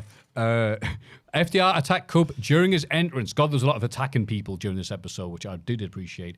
Christian Cage is here, and the brawl is on. After the two teams are pulled apart, a member of the Jobber locker room, his pal driven straight. How dare you? That's Jordan Oliver. Did you not recognize him? The Jobber locking room. Yes. Oh, you know what doing a voice then? You just... That was just a genuine tongue tie there. And take two. Where are they from? The Jobber locker room. Just as bad the second time. Fantastic. Yeah, John Oliver, for some reason, was in his full gear, as opposed to wearing security, the black shirt, whatever. So he was, took the power driver. That's what you get for wearing your gear. Backstage, Adam Priest interrupts an FTR promo and is told to find a tag team partner so his bitch ass can be beaten by FTR soon. Wow. I've got not much to say about this. It was just a thoroughly entertaining brawl, wasn't it? Yeah. That's all there was to it. Pretty much. Develops the storyline because Cage is still fighting alongside Cope after Cope fought alongside Cage to fight his battle at Forbidden Door. Yeah. Right. So we're still on the straight and narrow there. Good bit of business. Yeah. Looking forward to the match. Yeah. Yeah. And an all-star 8-man tag team match. The Young Bucks, Josh Alexander and Carl Fletcher fight Jet Speed, Kenny Omega, and Hangman Adam Page. The bad guys win after Carl Fletcher pinned Kevin Knight, and after the bell, Hangman is killed through a chair in the ring, and Kenny was also killed, like an episode of South Park, through a table on the floor. Feels like Kyle Fletcher's getting the rocket strapped to his ass. Because he was the one that put Hangman through the chair and Kenny through the table. He also got the win over Kevin Knight in this match. This was the middle of the show Wrestle Wank. At the end of the show, Wrestle Wank. Maybe go. I enjoyed the Young Bucks stuff again with the meet and greet, which only cost people $20. Yeah. But these guys again on their name slate. It's nice stuff what they're doing there. The match graphic in the Oh, corner was so just great. a photo of them. They won't even cut out. Yeah, not even... Look like Sour Boy, everyone's favourite. Yeah. Nick Jackson. But yeah, it looks like Kyle's getting the big push, even though he's the TNT champion. Yeah, he was the standout in this match. Definitely a lot of focus on him. Great match. Really liked it. Fun, chaotic main event. Everyone got the spots in.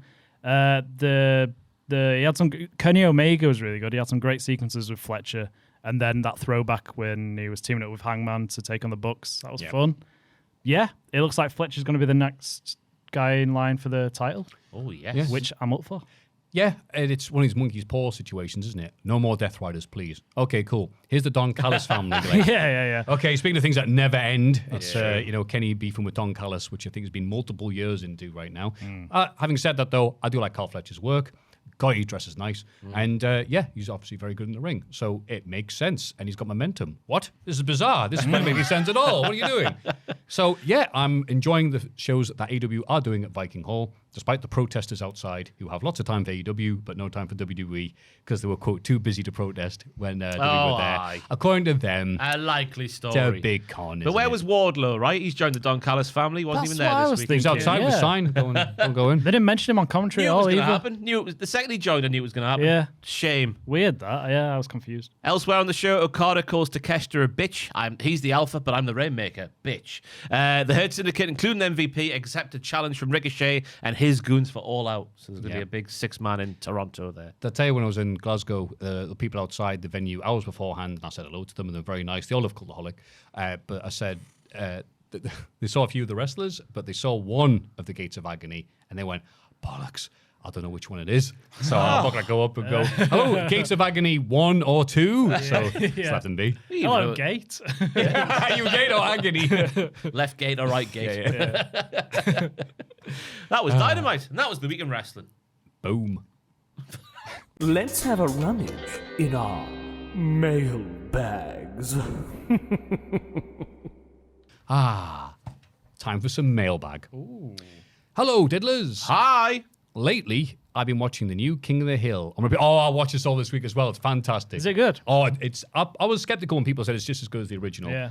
It is. Oh, fair enough. I couldn't believe it. I was worried about it not being funny, but I was wrong. The reboot is funny and still has the same charm as the older. Look, this person said the exact same. It's an email from me to me. This leads me to my question. In this current state of the world, what is one thing you want to see a reboot of and why? A movie, a show, a band forming back together, or maybe a wrestling faction to run it back. Thanks for what you do. Former Benfica practice squad keeper Kevin Toast? Not sure. Good luck in Champions League. Thank you, Kevin. Thank you, Kevin. Southpaw Regional Wrestling. Oh, yeah. Since this is a wrestling podcast, I'm going to go with a wrestling answer. Oh, damn it. And that is my wrestling answer for this question. Okay. Good answer. Don't need to say anything else. You? Damn it, Southpaw's too good there. Hard question. I was going to go with the non-wrestling and say, actually, finish reboot because it ended on a cliffhanger. I've been told we're going to get a new season. And he told, no, you're not. And they're like, oh, bollocks. If you told us that, we'd have finished the storylines. But that's not wrestling, so I won't say that. For what was that? What? Reboot. The CGI cartoon series from You want a reboot of Reboot? Oh, damn it. I didn't realize I was doing a pun there. Yes. Apart from that, anything in wrestling needs to come back. It feels like all the stuff from wrestling that was good comes back anyway. Chase you. Yeah, it's tough. It's done. NXT Let it die. I would have said the Usos, but it looks like we're getting that. So, DIY came back in NXT. Yeah, we've had it all. Baron Corbin to show up on just Gate Crash Raw and go, why wasn't my name dropped? Why wasn't I mentioned on NXT? Up the Baron Corbin. Yeah. Whatever his name is now. Bishop, Dyer, Baron.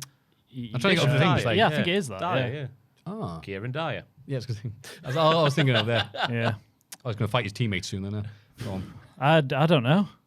They've just done the Naked Gun remake. Oh, yeah. Not seen it yet, but No, it's I on my haven't. list. If you like the originals, this did work. It's a rare occasion that the reboots actually work, but it's starting to these days. So I don't know. I always liked because it's something you'd want to come back and they could still do well. So maybe Flight of the Conchords. I'd be up for that coming back because I think they'd still write a great show. Yeah. Something like that. You want to say something crazy like, no, Oasis coming back and having absolutely no issues. No. Absolutely not caused by divorce. I don't care. And about issues of Oasis money. coming No, back. okay, fair enough. I don't care. That's all we're talking about. We saw AC/DC in Wembley Stadium. It was like 2 weeks ago. Oasis was there. So people were like comparing the two. Yeah. I'm like, Why would you compare the two? Just enjoy them both. Yeah. Sick of the world at the minute where everything needs to be compared to something else. Yeah. Everyone's lots got an of opinion wrestling on there. everything. Christ. Just leave it alone. Let it be. Thank you very much for the question. Hello, Full Fat Podcast. That's us. That's me. Recently, my local indie wrestling promotion ran a show at which the Sandman appeared. Yes, it's a good start already. I call it a run-in, but at this stage of his life, it was more like a stroll-in. He entered the room to Metallica. He was pouring beers down the gullets of ringside fans, including someone's gran, who shotgunned the beer like a champ. Oh, wow, yeah. And he could still swing a kendo stick with all the old authority. The crowd ate it all up like it was prime EC Dub era fare. After his in-ring appearance, the show took a brief intermission so fans could take photos, do a quick little meet and greet, and all the good stuff. As Sandman was finishing up, I happened to be by the bar next to him. I stepped over and told him how much I appreciated someone of his stature coming to grace our little indie, and how cool it was to see him. He shook my hand, told me that the energy reminded him of the old ECW arena, and then the owner of the promotion walked over, handed Sandman an envelope of cash, and he left before the second half of the show kicked off. My question, was this the most carny interaction it's possible to have with a wrestler? I respected the hell out of the honesty of it all. Come in, swing the stick, crack open some beers, grab a wad of cash, and be gone before the main event starts. What's the most carny interaction you've had with a wrestler? David from Quincy, Massachusetts. Thank you, David. I'm so honored you got to see Carney live in colour. Kizani. I don't know how to answer this one. I don't think I can say them in public. Right. Oh. 'Cause obviously being backstage in WCW change their names and seeing how things work there. Yeah. And obviously straight to hell guests come to mind, and I don't want to spill the beans there because it's Just say rename that. So how was Tipsy or Lala? How were they? I don't know how to answer any of it without just giving it away. What about you, Maffew? You teased us with this. Deflecting. Okay. This is a question for you, Maffew. Really. I'm trying to think of it. I didn't realize it was carny at the time, but when I was in VXV the first time, 2017, there was... Oh, I can't say that name. Let's say there you Tipsy. go. It's hard, isn't it? Oh, damn it. You've got us, Ross. I even know. Tinky Winky was there. Yes. And what was it about? Oh, he had been teaming up with somebody else who... Oh, JT Dunn, I'll say it. He's not wrong, and it just... People don't book him. And I said something like, well, you're booked here in Germany. It's great and everything. Why have you not... Rather cruel thing to say, that, I'll be honest with you. But I didn't mean it like that. But like, you were booked at places, but you're not booked in those places anymore. Is everything all right? And he paused and went, it's just playing the game. I tell people what I think when you're not supposed to. And I thought, oh, okay, yeah, being too honest. Okay, I can see that be an issue. So fair enough then. But I spoke to Tinky Winky about something else. And he paused and gave near enough the same word-for-word answer. I'm like, oh, have you rehearsed this? Is there okay, if someone asked me about this, here's what I'm going to say. Yeah. And I was like, oh, okay. And if I'd just spoken to one of them, wouldn't have thought about it. But the fact that I spoke to him, and he was almost just like, here's my pre-rehearsed thing that I'm going to give you. I'm like, oh, okay. It turned out there was some stuff. But I can't say, not to be a dick, but it's nothing good. Nothing positive. What about you, Joel? I was going to say, I have no interactions with any wrestlers. What about in this office? Has every carnage you hear? Don't think so. Not that. No, not that. There's not that much drama. The best here, way to do it would really. be to say it on a podcast where they can all hear it. For working for a YouTube channel, there's not that much drama, I don't think, in this office. Yeah, it's pretty boring, isn't it? Yeah. Everyone gets along. Shocking, that. Sits down with their headphones on, don't they? And That's what you got to do. crack on. Aye. It's not all it's cracked up to be this life, everybody. Have you thought about how you can answer this with Nunu, perhaps, or? So former WWE superstar Nunu. Okay, there we go. Underrated. Appeared, I think that He sucks. Yeah, he appeared at it was one of the ice rink shows that WCPW did. Okay, yeah. Got the list in my head now. Yeah. And there was a bar upstairs, Okay. and Nunu and his friends, Tinky Winky and Dipsy and Lalo and Poe, and the Hoover. That is Nunu. Ah, The baby son. And the custard maker thing. What? Tubby Custard, Tubby yeah, that's right. That's now a person. That's yes. a person. That's an We've run out of people here for this analogy. The baby, the son. Yeah, the The baby scary son, yeah. lion. They Yeah, went yeah. up, there was a bar upstairs that had loads of beer stocked up for an event that was happening later in the week, Okay. and they drank all of the beer that wasn't for them. Oh wow. And then wrestled. And that's all I'll say. I guess that's the carniest thing I've seen. Wow. How much beer was there? Several crates, Wow. but Jesus there was Christ. 6 or 7 of them to Yeah. polish off all that. I wonder who that was drinking all the Cervezos. Wow. No, that's not true. I believed him, and so should you. That's great. But what was the carniest thing I remember a wrestler doing that I had no interaction with? When Rick Rude died, Honky Tonk Man, allegedly, I'm not sure how close it was the day, maybe the day of it being announced, it was very close to it, rang up the promoters Rick Rude was booked for and said, I'll take a shot. Oh, Jesus. And people had to go going, bloody hell, mate. His body's not even cold yet. And he went, everybody complaining about it is upset because they didn't think of it first. Oh. So that's the carniest thing I've ever heard. Honky Tonk Man, the king of carnies. All hail. Hello, diddlers. Hi Oh, Hope you're all doing grand. I'm a born-again wrestling fan who fell out of love with the sport mid-2010s, but popped back in every now and again to see what the wrestling landscape was looking like, eventually falling back in love with WWE during the Cody/Roman Reigns saga. However, some of my fondest memories of wrestling are when PGWE was at its absolute worst. Triple H versus Orton, Swagger versus Del Rio, and most diabolically, as in Undertaker Die Hard, when Teddy Long announced Taker was in a, quote, vegetative state for a month. Only for Kane to spend weeks trying to identify the culprit before revealing it was him.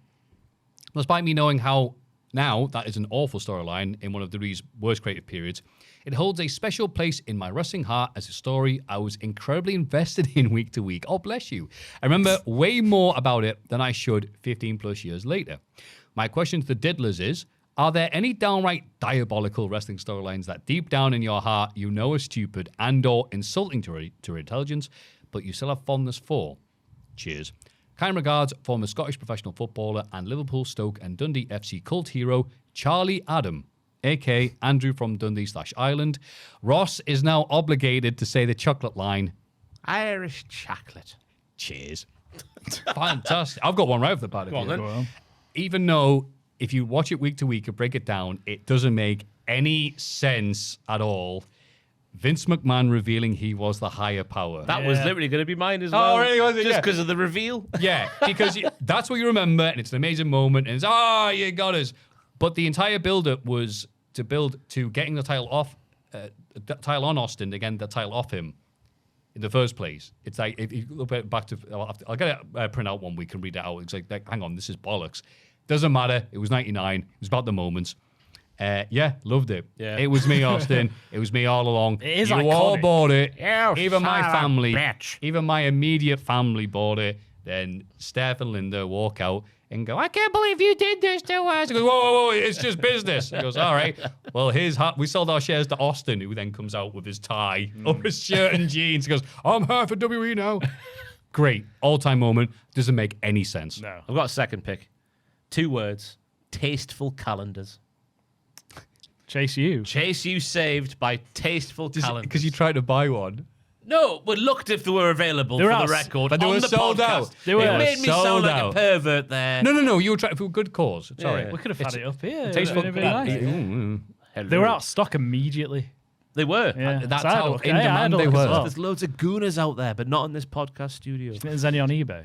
Oh, have a look. Oh, I hadn't Joe. thought about that. I want a second-hand one, mate. But yeah, just in case Andre Chase gambled the future of the university, he lost the gamble. They needed to raise the funds to keep the university alive. They raised over $1 million by selling calendars by beautiful ladies, but made sure, crucially, that the ladies were tastefully clothed within the pictures. Wonderful payoff. Not a good payoff. Chef Michaels had just torrented a copy of Calendar Girls from circa 04. There's one on eBay for $5,000. Wait a minute. Get off Oh my my eBay God. account. Condition used. This photo, is it real? Well, the page is stuck together. It does appear to be real. Yeah, there are photos. Who's it from? What a collector's item that is. S. Michaels. Damn it, we'll never know. Very good condition. $5,000. Yeah. Well, no one's gonna buy it. You might as well put it up and see if. Yeah, that might be put as a joke, surely. Just Yeah, when was yeah, it put yeah. on? Does it say? I don't know. How can you? 2023. ago, Yeah. Don't know. Joe, any angles that disappointed you? Disappointed me. Or the payoff was wank? But you still think about it. The thing that came to my mind with that was the custody of Dom match. It was silly, yeah. I mean, Just 'cause it was, It did um, make sense. Though. I mean, it's, so was it?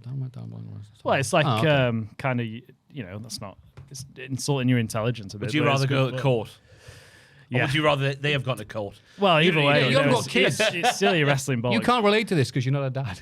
Snitsky kicking a baby. That was fun. It's so great. Decades later, he's still asked on. It's just there, just getting older and grey. And it's just like, yeah, remember I kicked the baby in the crowd? The real baby. God, it was great. That was so funny. Yeah, that whole storyline with Lita being pregnant and then she had a miscarriage and stuff. That was bad, but it stays with me. Yeah, and then it got really awkward because like the whole Lita Edge stuff came out. So it's like when I was trapped in an evil marriage with Kane, I cheated on it with Edge. It's like, right? So it's like, you're the bad one in this feud now? Oh, yeah, that went completely off the rails. That's a good pick. Yeah. Also, another word for NXT to nominate. The Gallus Italian family. Well, blanked on the name. Sorry. Yeah, I almost called them the FBI then. Sorry. Like, I'm gonna lie about what you did, but then what you didn't do, and then you're in prison for that. That's one of the reasons the podcast used to go 5 hours trying to break that down. The performances though were sensational. Joe Coffey's never been better. What a compliment! Hey, when he's wrestled Kurt Angle in the Hydra, when Tony D's in jail, and he's obviously speaking through the perspex. I know what you did. Never been better. We're going to do this thing, or we'll not be able to recant. That's it. Our things that we said about you be in prison forever. Because that's what the hell is that? Week after week of us going, no. Let's break it down again. Crime drama, fantastic. Awesome. Well, thank you very much for those lovely questions. You can go to the whatever email provider you use and type in mailbag. I know what I'm saying. Mailbag@cultaholic.com. It's Cultaholic's Big question. What's that? It looks like it is the big question this week. Wow. All right, Michael Cole. It is, of course. Is AJ Lee coming back to WWE? I thought it was what's AJ Lee's greatest moment. Did you Oh, think there we that go. as well, Joe? That's answered. Yeah, she is. Why don't we talk What's about AJ both? Lee's greatest moment? I think it's her tweets to Stephanie McMahon. Oh, I was going to say that. What did she say, Ross? I had them. I gave it a jolt to put on the screen for those who you didn't did. see. Oh, well done. The mic. Does the mouse let me turn get it. itself off? Yeah, after a little Bit bit. of a flawed design. It's in the Cultaholic Wrestling What's Podcast that? chat. No, never That was me mind. laughing. That was me laughing about the fun of that video that you just saw. Oh, right, in the okay. Podcast. Joel is not prepared. Ah, what? He's not signed into Slack I to am, show though. you the pictures. Da-da-da-da-da-da. I'm not a He's robot. now got to identify motorcycles. There are four. Is he in? No, he needs the code to be put into the Hang thing on. right here. No, surely I Six. don't. Joel. He's had an Da- absolute da- da- Western da- Superman. Unprepared. Ah, here they are.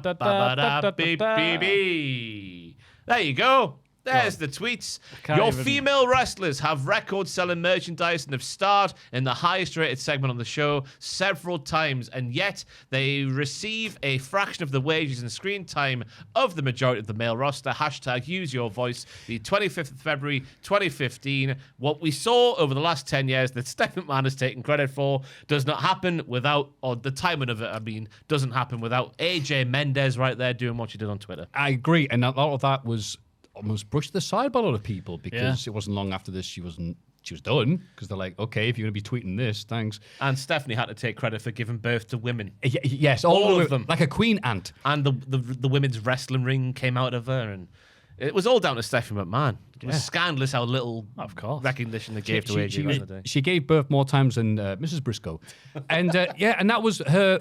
Because Steph, what did she tweet? Something like, women are so great in WWE, woohoo. And AJ Lee correctly pointed out, why aren't we not paid the same as the men then? Yeah. And it's like, uh-oh.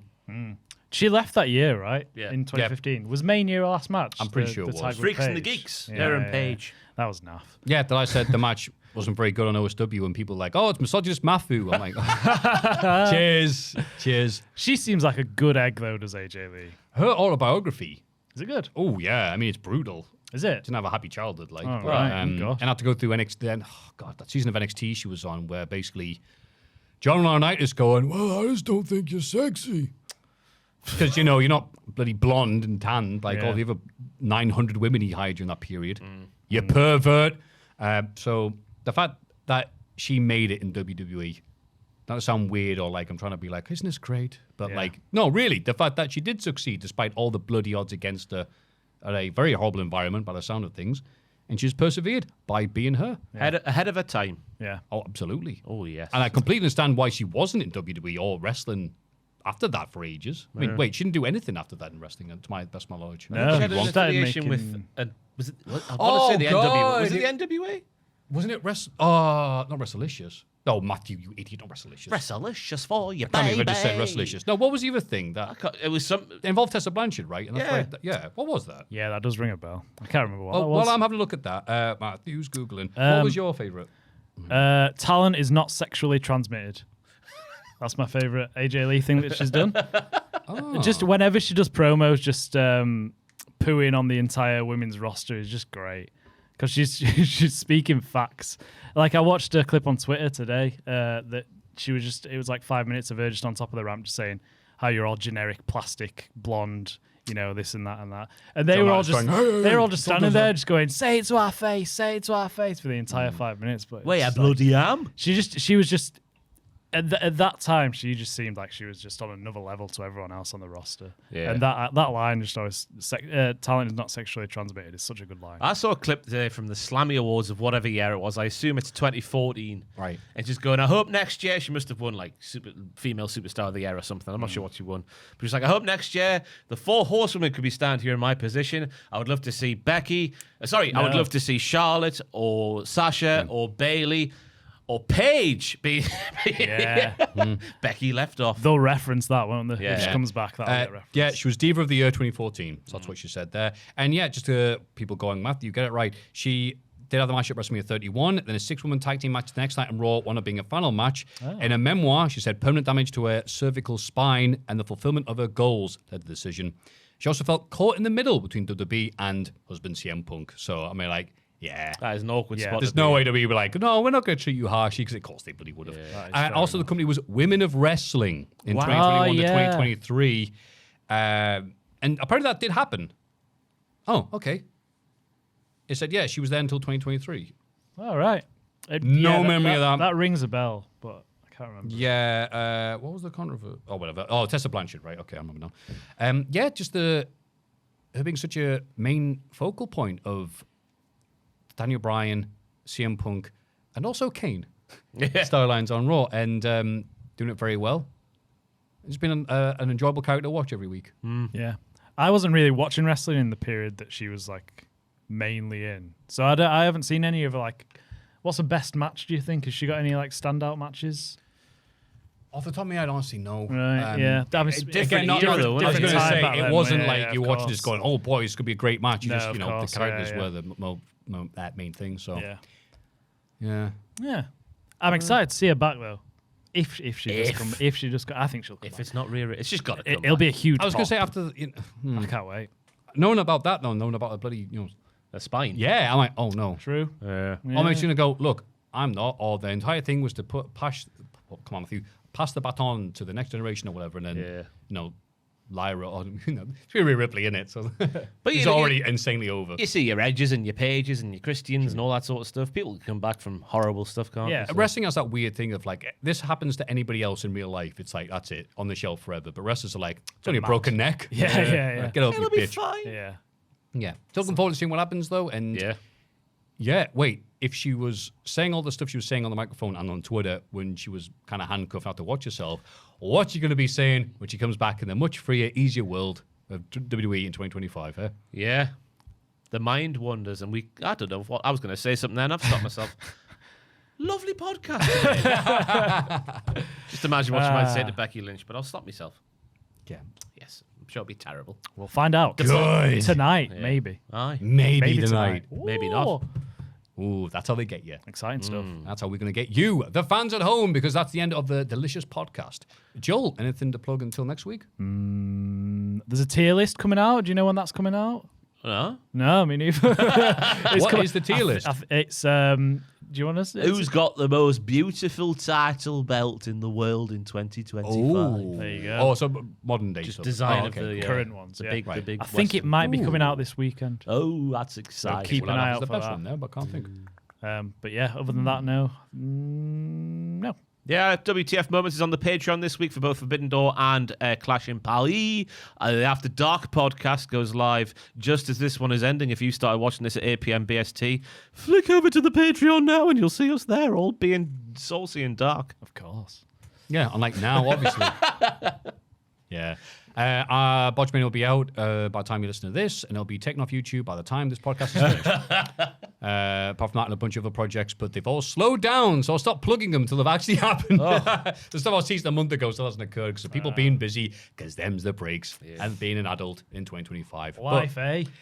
By gum and all that stuff. So thank you very much for listening to us. This has been Joel, this has been Ross, this has been myself.